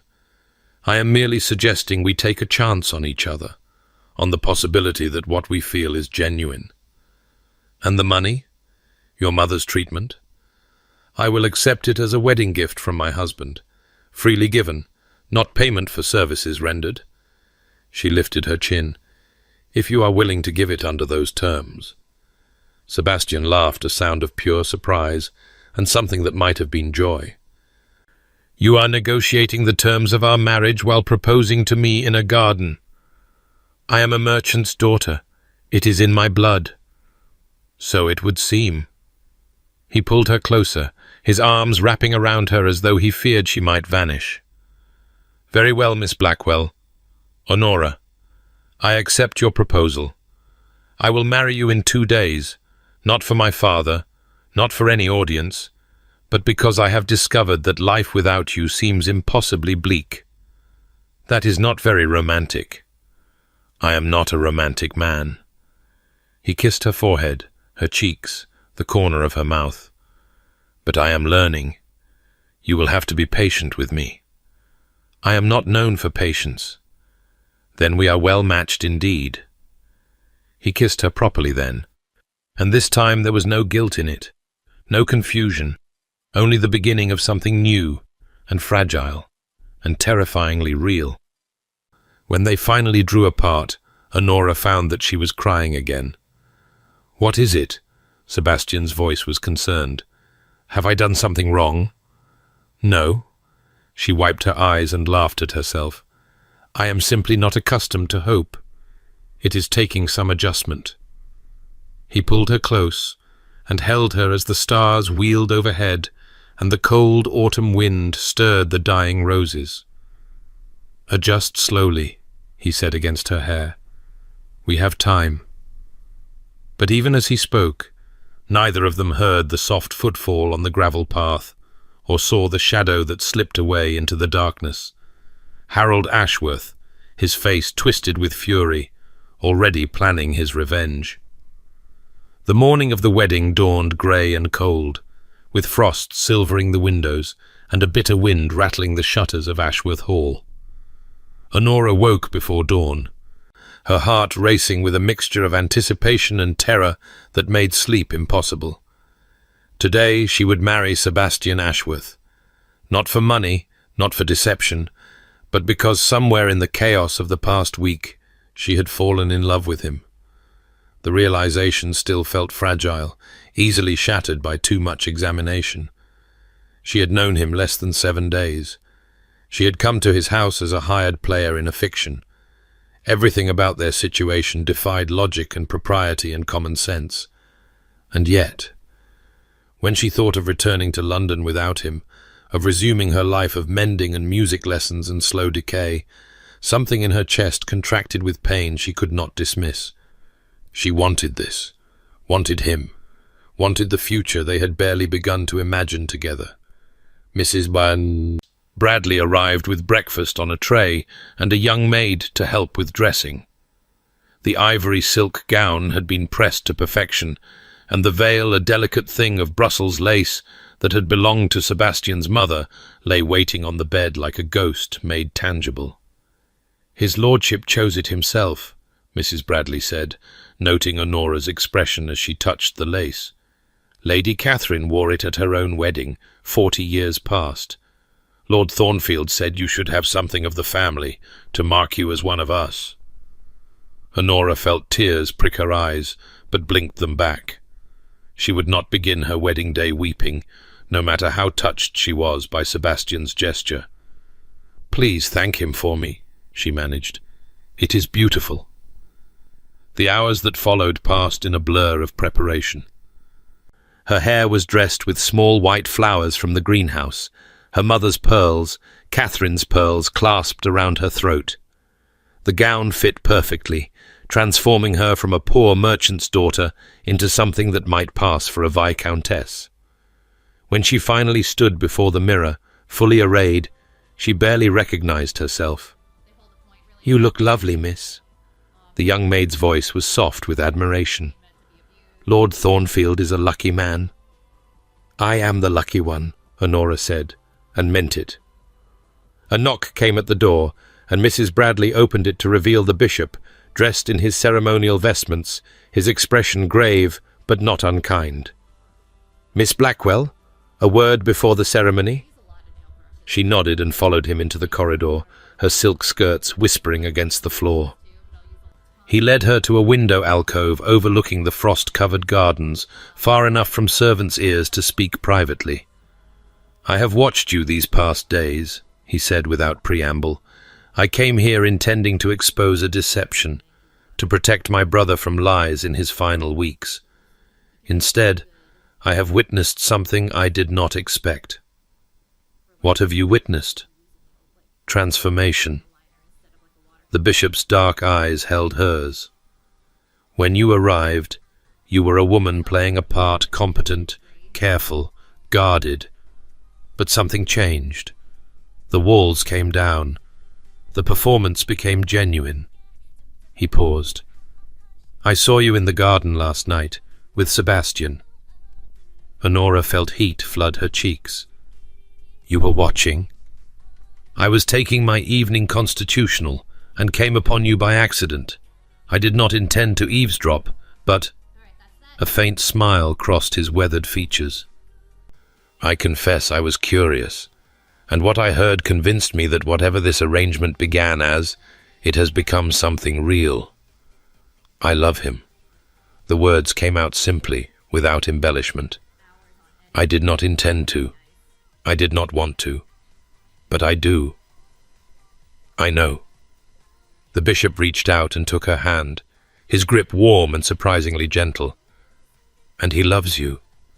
I have known Sebastian since the day he was born, and I have never seen him look at anyone the way he looks at you. Not even before William's death." "Then you will perform the ceremony? Truly?" "I will perform it with joy." His voice grew solemn. "But I must ask you one thing first, Miss Blackwell. One question that requires an honest answer. Ask. If the money were not a factor, if Sebastian had nothing to offer you but himself, would you still marry him today?" Honora thought of her mother, lying ill in London. Thought of the £50, no, £100 that would secure her treatment. Thought of everything practical and sensible that should weigh in her decision. Then she thought of Sebastian's grey eyes, and his rare smile, and the way he kissed her as though she were precious beyond measure. "Yes," she said, "I would marry him if he were a pauper. I would marry him if he had nothing but debts. I would marry him because—" Her voice caught. "Because when I imagine my life without him, it feels like a sentence rather than a future." The bishop's smile widened, transforming his stern features into something almost warm. "Then let us go and make you a wife." The chapel at Ashworth Hall was small but beautiful, its ancient stones softened by centuries of prayer and the gentle light filtering through stained glass windows. Candles blazed against the grey morning, and hothouse flowers filled the air with sweetness. The Earl had been carried down on a litter, installed in a bath chair at the front of the chapel, where he could witness every moment of his son's wedding. His face was grey with exhaustion, but luminous with joy, and when Honora entered on the arm of a footman, for she had no father to give her away, she saw tears streaming down his hollow cheeks. Sebastian stood at the altar, dressed in dark blue superfine, his cravat immaculate for once, his hair combed into submission. But his eyes, those winter-grey eyes, were fixed on her with an intensity that made her breath catch. As she walked toward him down the narrow aisle, past the watching neighbours and the resentful Harold and the weeping servants, she saw something in his expression that erased the last of her doubts. He loved her. Whatever improbable circumstances had brought them together, whatever deceptions had paved the way, he loved her now, and she loved him. The ceremony began, with the bishop's resonant voice filling the small space. Honora heard the words distantly, her attention consumed by Sebastian's hand gripping hers, by the warmth of him beside her, by the magnitude of what they were doing. "Do you, Sebastian Henry Ashworth, Viscount Thornfield, take this woman to be your lawfully wedded wife?" "I do." His voice was steady, but his fingers tightened on hers. "And do you, Honora Eleanor Blackwell, take this man to be your lawfully wedded husband?" "I do." The words emerged clear and strong, surprising even herself. The bishop smiled. "Then by the power vested in me, stop." The voice came from the back of the chapel, and Honora felt her heart stutter as she turned to see Harold Ashworth pushing his way through the assembled guests. "I must object to this union." Harold's voice was loud, carrying to every corner of the small space. "This woman is not who she claims to be. She is a fortune hunter, a hired impostor brought here to deceive a dying man. I have proof." Gasps rippled through the congregation. The Earl made a small, wounded sound. Sebastian's grip on Honora's hand became almost painful. "What proof?" The bishop's voice was calm, but there was steel beneath it. "Witness statements from the employment agency, where Lord Thornfield placed an advertisement seeking a... Harold consulted a paper in his hand. Temporary companion of respectable bearing. I have the original notice in his own solicitor's hand. I have sworn testimony from the agent who placed Miss Blackwell in this position. This marriage is a fraud. The chapel erupted in murmurs. Honora felt the weight of every eye upon her, felt the fragile hope she had built crumbling around her. She should have known it could not last, should have known that happiness was not meant for women like her. "Father," Sebastian began, turning toward the Earl. "Let me speak." Honora's voice cut through the chaos, surprising even herself. She released Sebastian's hand and stepped forward, facing Harold and the assembled guests with her chin raised. "Mr. Ashworth speaks the truth." A collective gasp. "I was hired to play a part. Lord Thornfield needed a fiancée to present to his dying father, and I needed money to pay for my mother's medical treatment. It was a business arrangement, nothing more." "Honora," Sebastian's voice was anguished. "Let me finish." She drew a breath, steadying herself. "I came to this house expecting to perform a role for 1 week and return to my life unchanged. What I found instead was..." Her voice cracked, but she forced herself to continue. "Was a family. A dying man who welcomed me as a daughter. A household that treated me with kindness I had not known in years. And a man who, despite every intention to remain cold and guarded, showed me what it might mean to be truly loved." She turned to face the Earl, whose expression was unreadable behind his tears. "My lord, I deceived you, and for that I am truly sorry. But the love I feel for your son is not a deception. It grew despite my intentions, despite all logic, despite everything that should have prevented it. I love Sebastian. I love him not for his title or his fortune, but for the man he is beneath, the man who reads poetry in secret and visits his father every night and is terrified of feeling anything because feeling once destroyed his brother." The chapel was utterly silent. "If you cannot forgive the lie," Honora continued, her voice dropping to something just above a whisper, "I will understand. I will leave this house and trouble you no further. But know that every moment of affection I showed you these past days was genuine. You have been more of a father to me than my own ever was, and I will carry that with me, whatever happens now." For a long moment no one moved. Then slowly the Earl raised a trembling hand. "Come here, child." Honora crossed to his bath chair and knelt beside it, heedless of her silk gown on the cold stone floor. The Earl reached out and cupped her face in his frail hands, his watery eyes searching hers. "You say my son loves you?" "I believe he does, my lord." "And you love him? Truly? Not for money or position or any practical consideration?" "I would love him if he were a stable hand." The words came out fierce, unguarded. "I would love him if he had nothing to offer but himself." The Earl smiled a slow, radiant expression that transformed his wasted features. "Then that is all that matters." He turned to the bishop. "Marcus, continue the ceremony." "But," Harold sputtered, "the deception, the fraud, was born of love." The Earl's voice gained strength. "My son lied to spare me pain. This woman agreed to help him for money she desperately needed. Both of them made choices I cannot entirely approve, but I understand them, and what has grown between them is real." He looked at Sebastian, who had not moved from his place at the altar. "Is it real, my boy?" Sebastian's jaw was tight with emotion, but his voice was steady. "It is real, father. I love her. I did not plan to. I tried not to, but I do."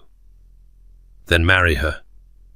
The Earl sank back in his chair, exhausted but triumphant. "Marry her now, before I lose what strength remains." Harold made one more attempt to protest, but the bishop silenced him with a look that could have frozen hellfire. "Mr. Ashworth, you have made your objections known. They have been considered and dismissed. If you wish to remain for the remainder of the ceremony, you will do so in silence. If not, you may leave." Harold's face contorted with fury, but he had enough sense to recognize defeat. He turned and stalked out of the chapel, slamming the door behind him with a force that echoed through the ancient stones. The bishop turned back to Sebastian and Honora, his expression softening. "Where were we?" The wedding feast was modest by aristocratic standards, but perfect in every way that mattered. The Earl presided from his bath chair, drinking in the sight of his son and new daughter-in-law with undisguised joy. Neighbours offered congratulations that seemed genuine despite the scandal that had nearly erupted. Servants beamed as though the happiness of the household was their own. Honora sat beside Sebastian at the head of the table, still dazed by the morning's events. She was married. Actually, legally, irreversibly married. Lady Thornfield, Viscountess in her own right, mistress of an estate she had entered as a hired performer. The absurdity of it made her want to laugh. The reality of it made her want to weep. Sebastian's hand found hers beneath the table, his fingers intertwining with hers in a gesture that was becoming familiar. "Are you well?" "I am overwhelmed," she admitted. "Is this truly happening?" "It is truly happening." He raised her hand to his lips and kissed it, uncaring of the watching guests. "You are my wife, my actual wife. I confess I am somewhat overwhelmed myself. A fine pair we make, the finest." He smiled a real smile, without sardonic edges or protective irony, and Honora felt her heart expand with something she barely recognized. Happiness. She was happy. The feast continued through the afternoon, but by evening the Earl's strength was fading rapidly. Sebastian carried him upstairs himself, refusing the assistance of footmen, and Honora followed to help settle him in his chambers. "Stay," the Earl whispered, gripping Sebastian's hand with surprising force. "Both of you, stay with me tonight." They stayed. Sebastian sat in a chair beside the bed while Honora perched on the edge, and the Earl talked rambling reminiscences of his youth, of his courtship of Sebastian's mother, of William's golden childhood and Sebastian's quieter one. He spoke of regrets and joys and the strange mixture of pride and sorrow that defined fatherhood. As midnight approached, his voice grew weaker, his pauses longer. "I am glad," he whispered finally. "So glad I lived to see this day. You will be happy together, I can feel it. You will give this old house the joy it has been missing." "Father," Sebastian's voice was rough. "Let me go, my boy." The Earl's eyes were closing. "I have seen what I needed to see. Let me go." Sebastian's composure cracked. He leaned forward, pressing his forehead to his father's hand, and Honora saw his shoulders shake with silent sobs. "I love you, father." "I know." The words were barely audible. "I have always known." The Earl of Blackmere died as the clock struck 1, with his son holding his hand and his new daughter-in-law reading softly from his favorite book of Psalms. His passing was peaceful, a gentle exhalation, a final relaxation of features that had been tight with pain for months, and in the silence that followed, Honora found herself weeping for a man she had known less than a week, but had somehow come to love. Sebastian did not move. He remained bent over his father's hand, his grief a palpable thing filling the room, and Honora did the only thing she could think of. She knelt beside him and wrapped her arms around him, holding him while he broke. They stayed that way until dawn. The days that followed were a blur of funeral preparations, legal consultations, and the endless logistics of death. Sebastian moved through it all with grim efficiency, his walls rebuilt, his emotions locked away behind a facade of competence. Honora watched him with growing concern. He was courteous to her, even affectionate, in his way, but something had withdrawn. The openness he had shown in the garden, the vulnerability of their wedding night, had retreated behind the old defences. She understood. Grief demanded space, and Sebastian had spent a decade avoiding strong feelings precisely because they hurt too much. His father's death had cracked open wounds he had never fully healed, and he was doing what he had always done, protecting himself through distance. But she could not let him retreat entirely. Not now. Not when they had only just begun. The funeral was held 3 days after the Earl's death, in the same chapel where they had married. The bishop presided, his voice heavy with genuine grief, and the entire county seemed to attend. Honora stood beside her husband in black silk, receiving condolences from strangers, playing the role of Viscountess with a composure that surprised even her. Harold did not appear. Word had reached them that he had departed for London the morning after the wedding, presumably to nurse his grievances in private. Sebastian had already instructed his solicitors to ensure that Harold received nothing beyond what the entail required, a modest quarterly allowance that would keep him comfortable but dependent. After the funeral, after the guests had departed and the household had retreated into morning quiet, Honora went looking for her husband. She found him in his father's chambers, sitting in the chair where he had kept vigil, staring at the empty bed with an expression of such desolation that her heart clenched. "Sebastian." He did not turn. "You should rest. These past days have been exhausting." "I have rested enough." She crossed to him and laid her hand on his shoulder. "It is you I am worried about." "I am fine." "You are not fine. You have barely eaten. You have not slept. You have spoken to me in nothing but practical matters since—" She stopped, unable to say the words. "Since my father died." His voice was flat. "You may say it. I am not so fragile that I cannot hear the truth." "I do not think you are fragile. I think you are grieving, and I think you are trying to grieve alone, which is unnecessary and perhaps unwise." Sebastian finally looked at her, and she saw the exhaustion in his features, the hollowness in his grey eyes. "I do not know how to do this, Honora. I have not allowed myself to feel anything deeply in 10 years. I thought when he finally passed, I thought I would be prepared. I thought I had already mourned him." "One cannot mourn the living." She knelt beside his chair, taking his cold hands in hers. "Your father is gone. Whatever grief you suppressed while he was ill, whatever feelings you pushed aside to care for him, they are demanding acknowledgement now. I do not want to feel this. I know. I want to be the man I was before, cold, controlled, untouchable. I know. But I cannot be." His voice cracked. "Because of you. Because you came into this house and changed everything. And now I cannot retreat to numbness because you are here, and I love you, and loving you means feeling everything." Honora reached up and touched his face, her fingers gentle on his stubbled cheek. "Then feel it. Feel the grief and the love and the fear and whatever else demands expression. I will be here. I am not going anywhere. You married a broken man. I married a man who is learning to be whole. There is a difference."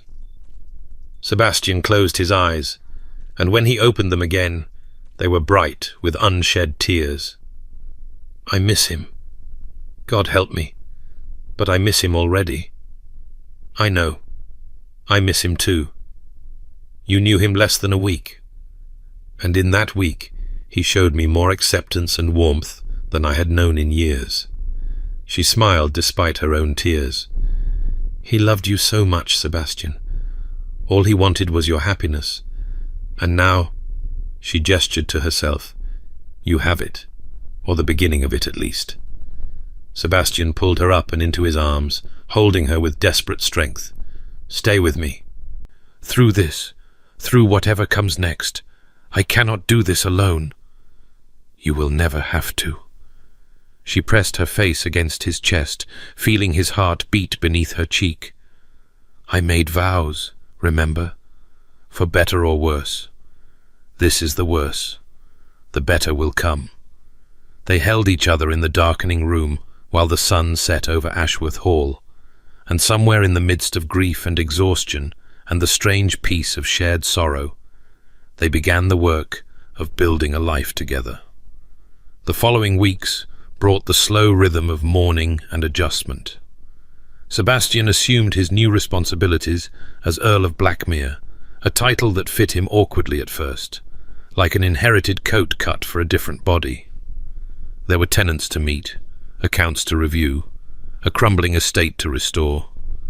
Honora threw herself into supporting him, discovering a talent for household management she had not known she possessed.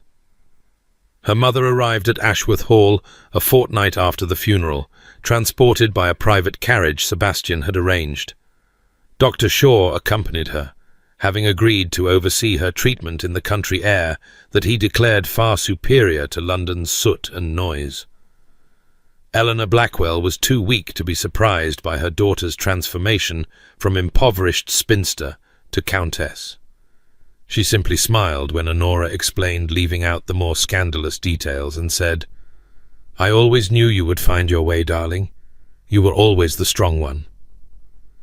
The treatment began immediately, and within weeks, Eleanor showed improvement that exceeded all expectations.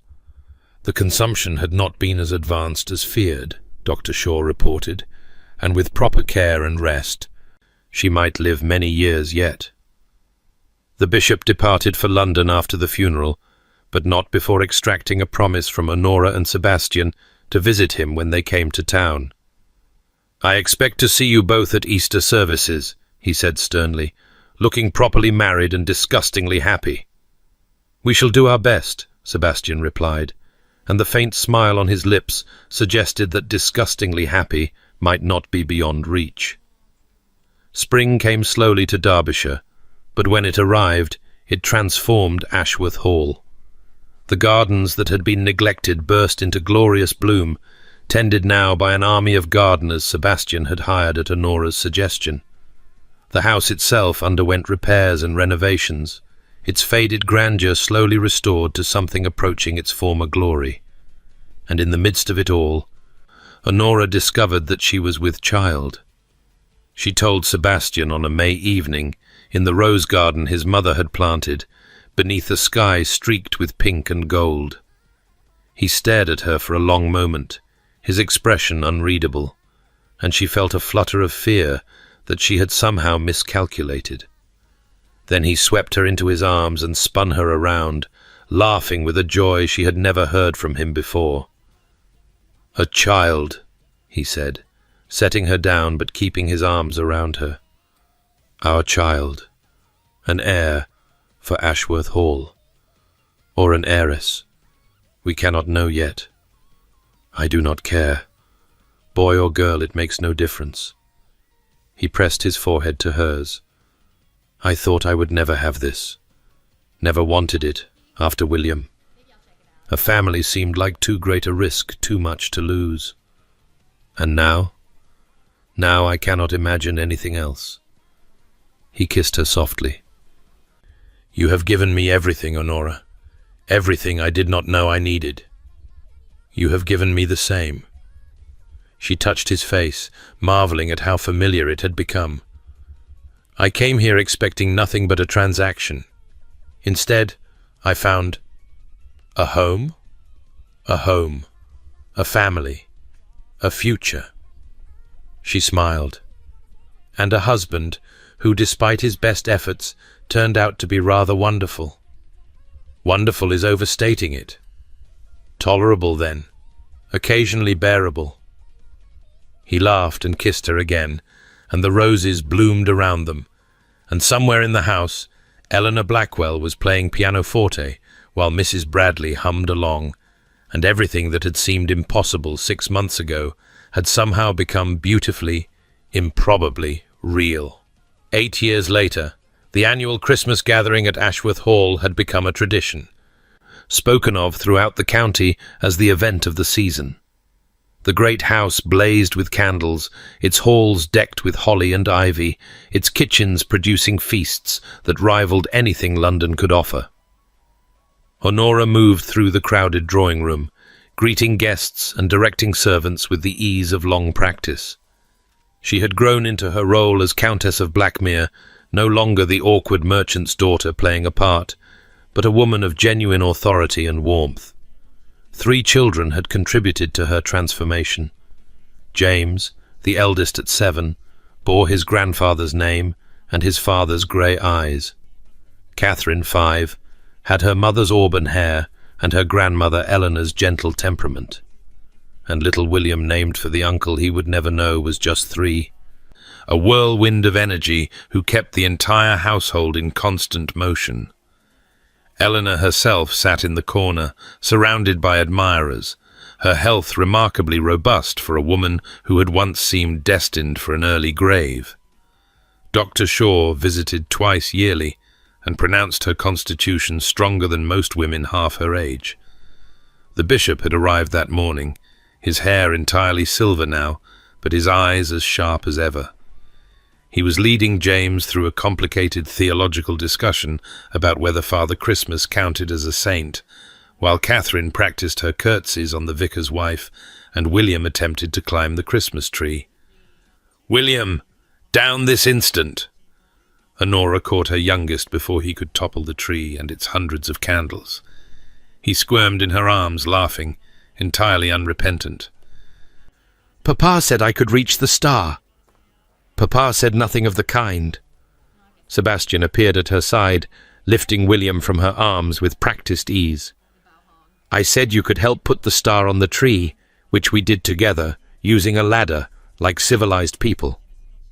"Ladders are boring. Ladders are safe. Climbing trees indoors is not." Sebastian ruffled his son's hair and set him down. "Go find your sister. I believe she is attempting to teach the vicar's wife to polka." William raced off, and Sebastian drew Honora aside to a quiet corner where they could observe the chaos without being consumed by it. "Are you well?" he asked, his hand resting on the small swell of her belly, their 4th child, expected in late spring. "You have been on your feet all day." "I am perfectly well. I have borne 3 children and managed this household for 8 years. I believe I can survive a Christmas party." "You could survive anything." He kissed her temple. "That is what I love about you." "Only that?" "Also your wit, your wisdom, your stubbornness, your tendency to tell me when I am being an idiot." "Which is often." "Which is often," he agreed. "And your completely unreasonable insistence that I learn to feel things." Honora smiled, leaning into him. "You were a very poor student at first." "I had an excellent teacher." His arm tightened around her. "I was thinking today about how we began. A business arrangement, you called it. £50 for a week of deception." "I remember. I did not expect to love you." His voice grew soft. "I did not expect to love anyone." And now, he gestured to the room full of family and friends, to their children causing cheerful havoc, to the life they had built together. "Now I cannot imagine existing any other way." "Neither can I." Honora turned to face him fully. "You know, when I first accepted your proposal, the real one, in the garden I was terrified. I thought I was making a terrible mistake. Marrying a stranger for love seemed like the height of foolishness. And now I know it was the wisest thing I have ever done." She touched his face, tracing the lines that 8 years had added lines of laughter, mostly, rather than the grief and coldness that had marked him when they met. "You have given me everything, Sebastian. A home, a family, a purpose. But more than that, you have given me yourself. And that is worth more than any fortune." He caught her hand and pressed his lips to her palm. "I love you, Honora, more than I ever thought possible." "I know," she smiled. "I love you too." From across the room, James called out that Grandfather Bishop was telling the story of how Papa and Mama met, and could they come listen? William was already climbing onto the bishop's lap, and Catherine was demanding to know if there were any princesses in the story. Sebastian and Honora exchanged glances, half amused, half alarmed.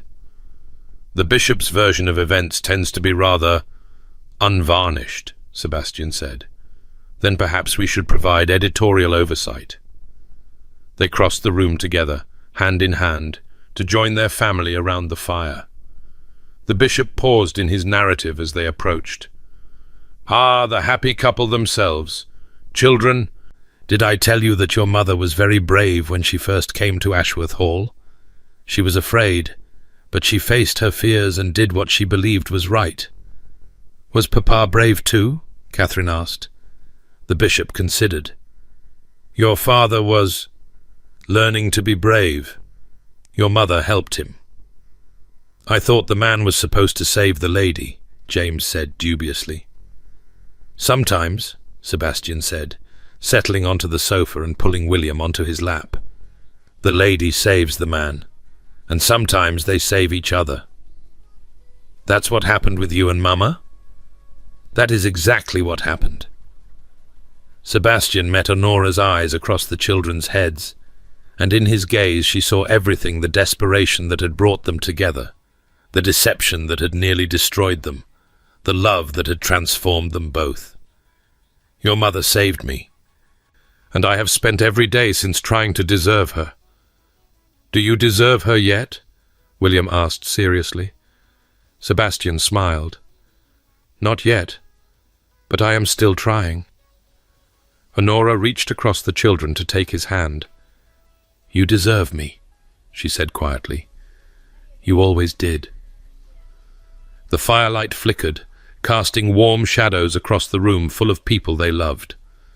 Outside, snow had begun to fall, blanketing Ashworth Hall in white, making the ancient house look like something from a fairy tale.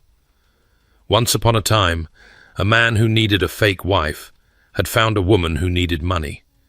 Neither of them had expected to find love, or family, or a happiness so profound it still surprised them daily.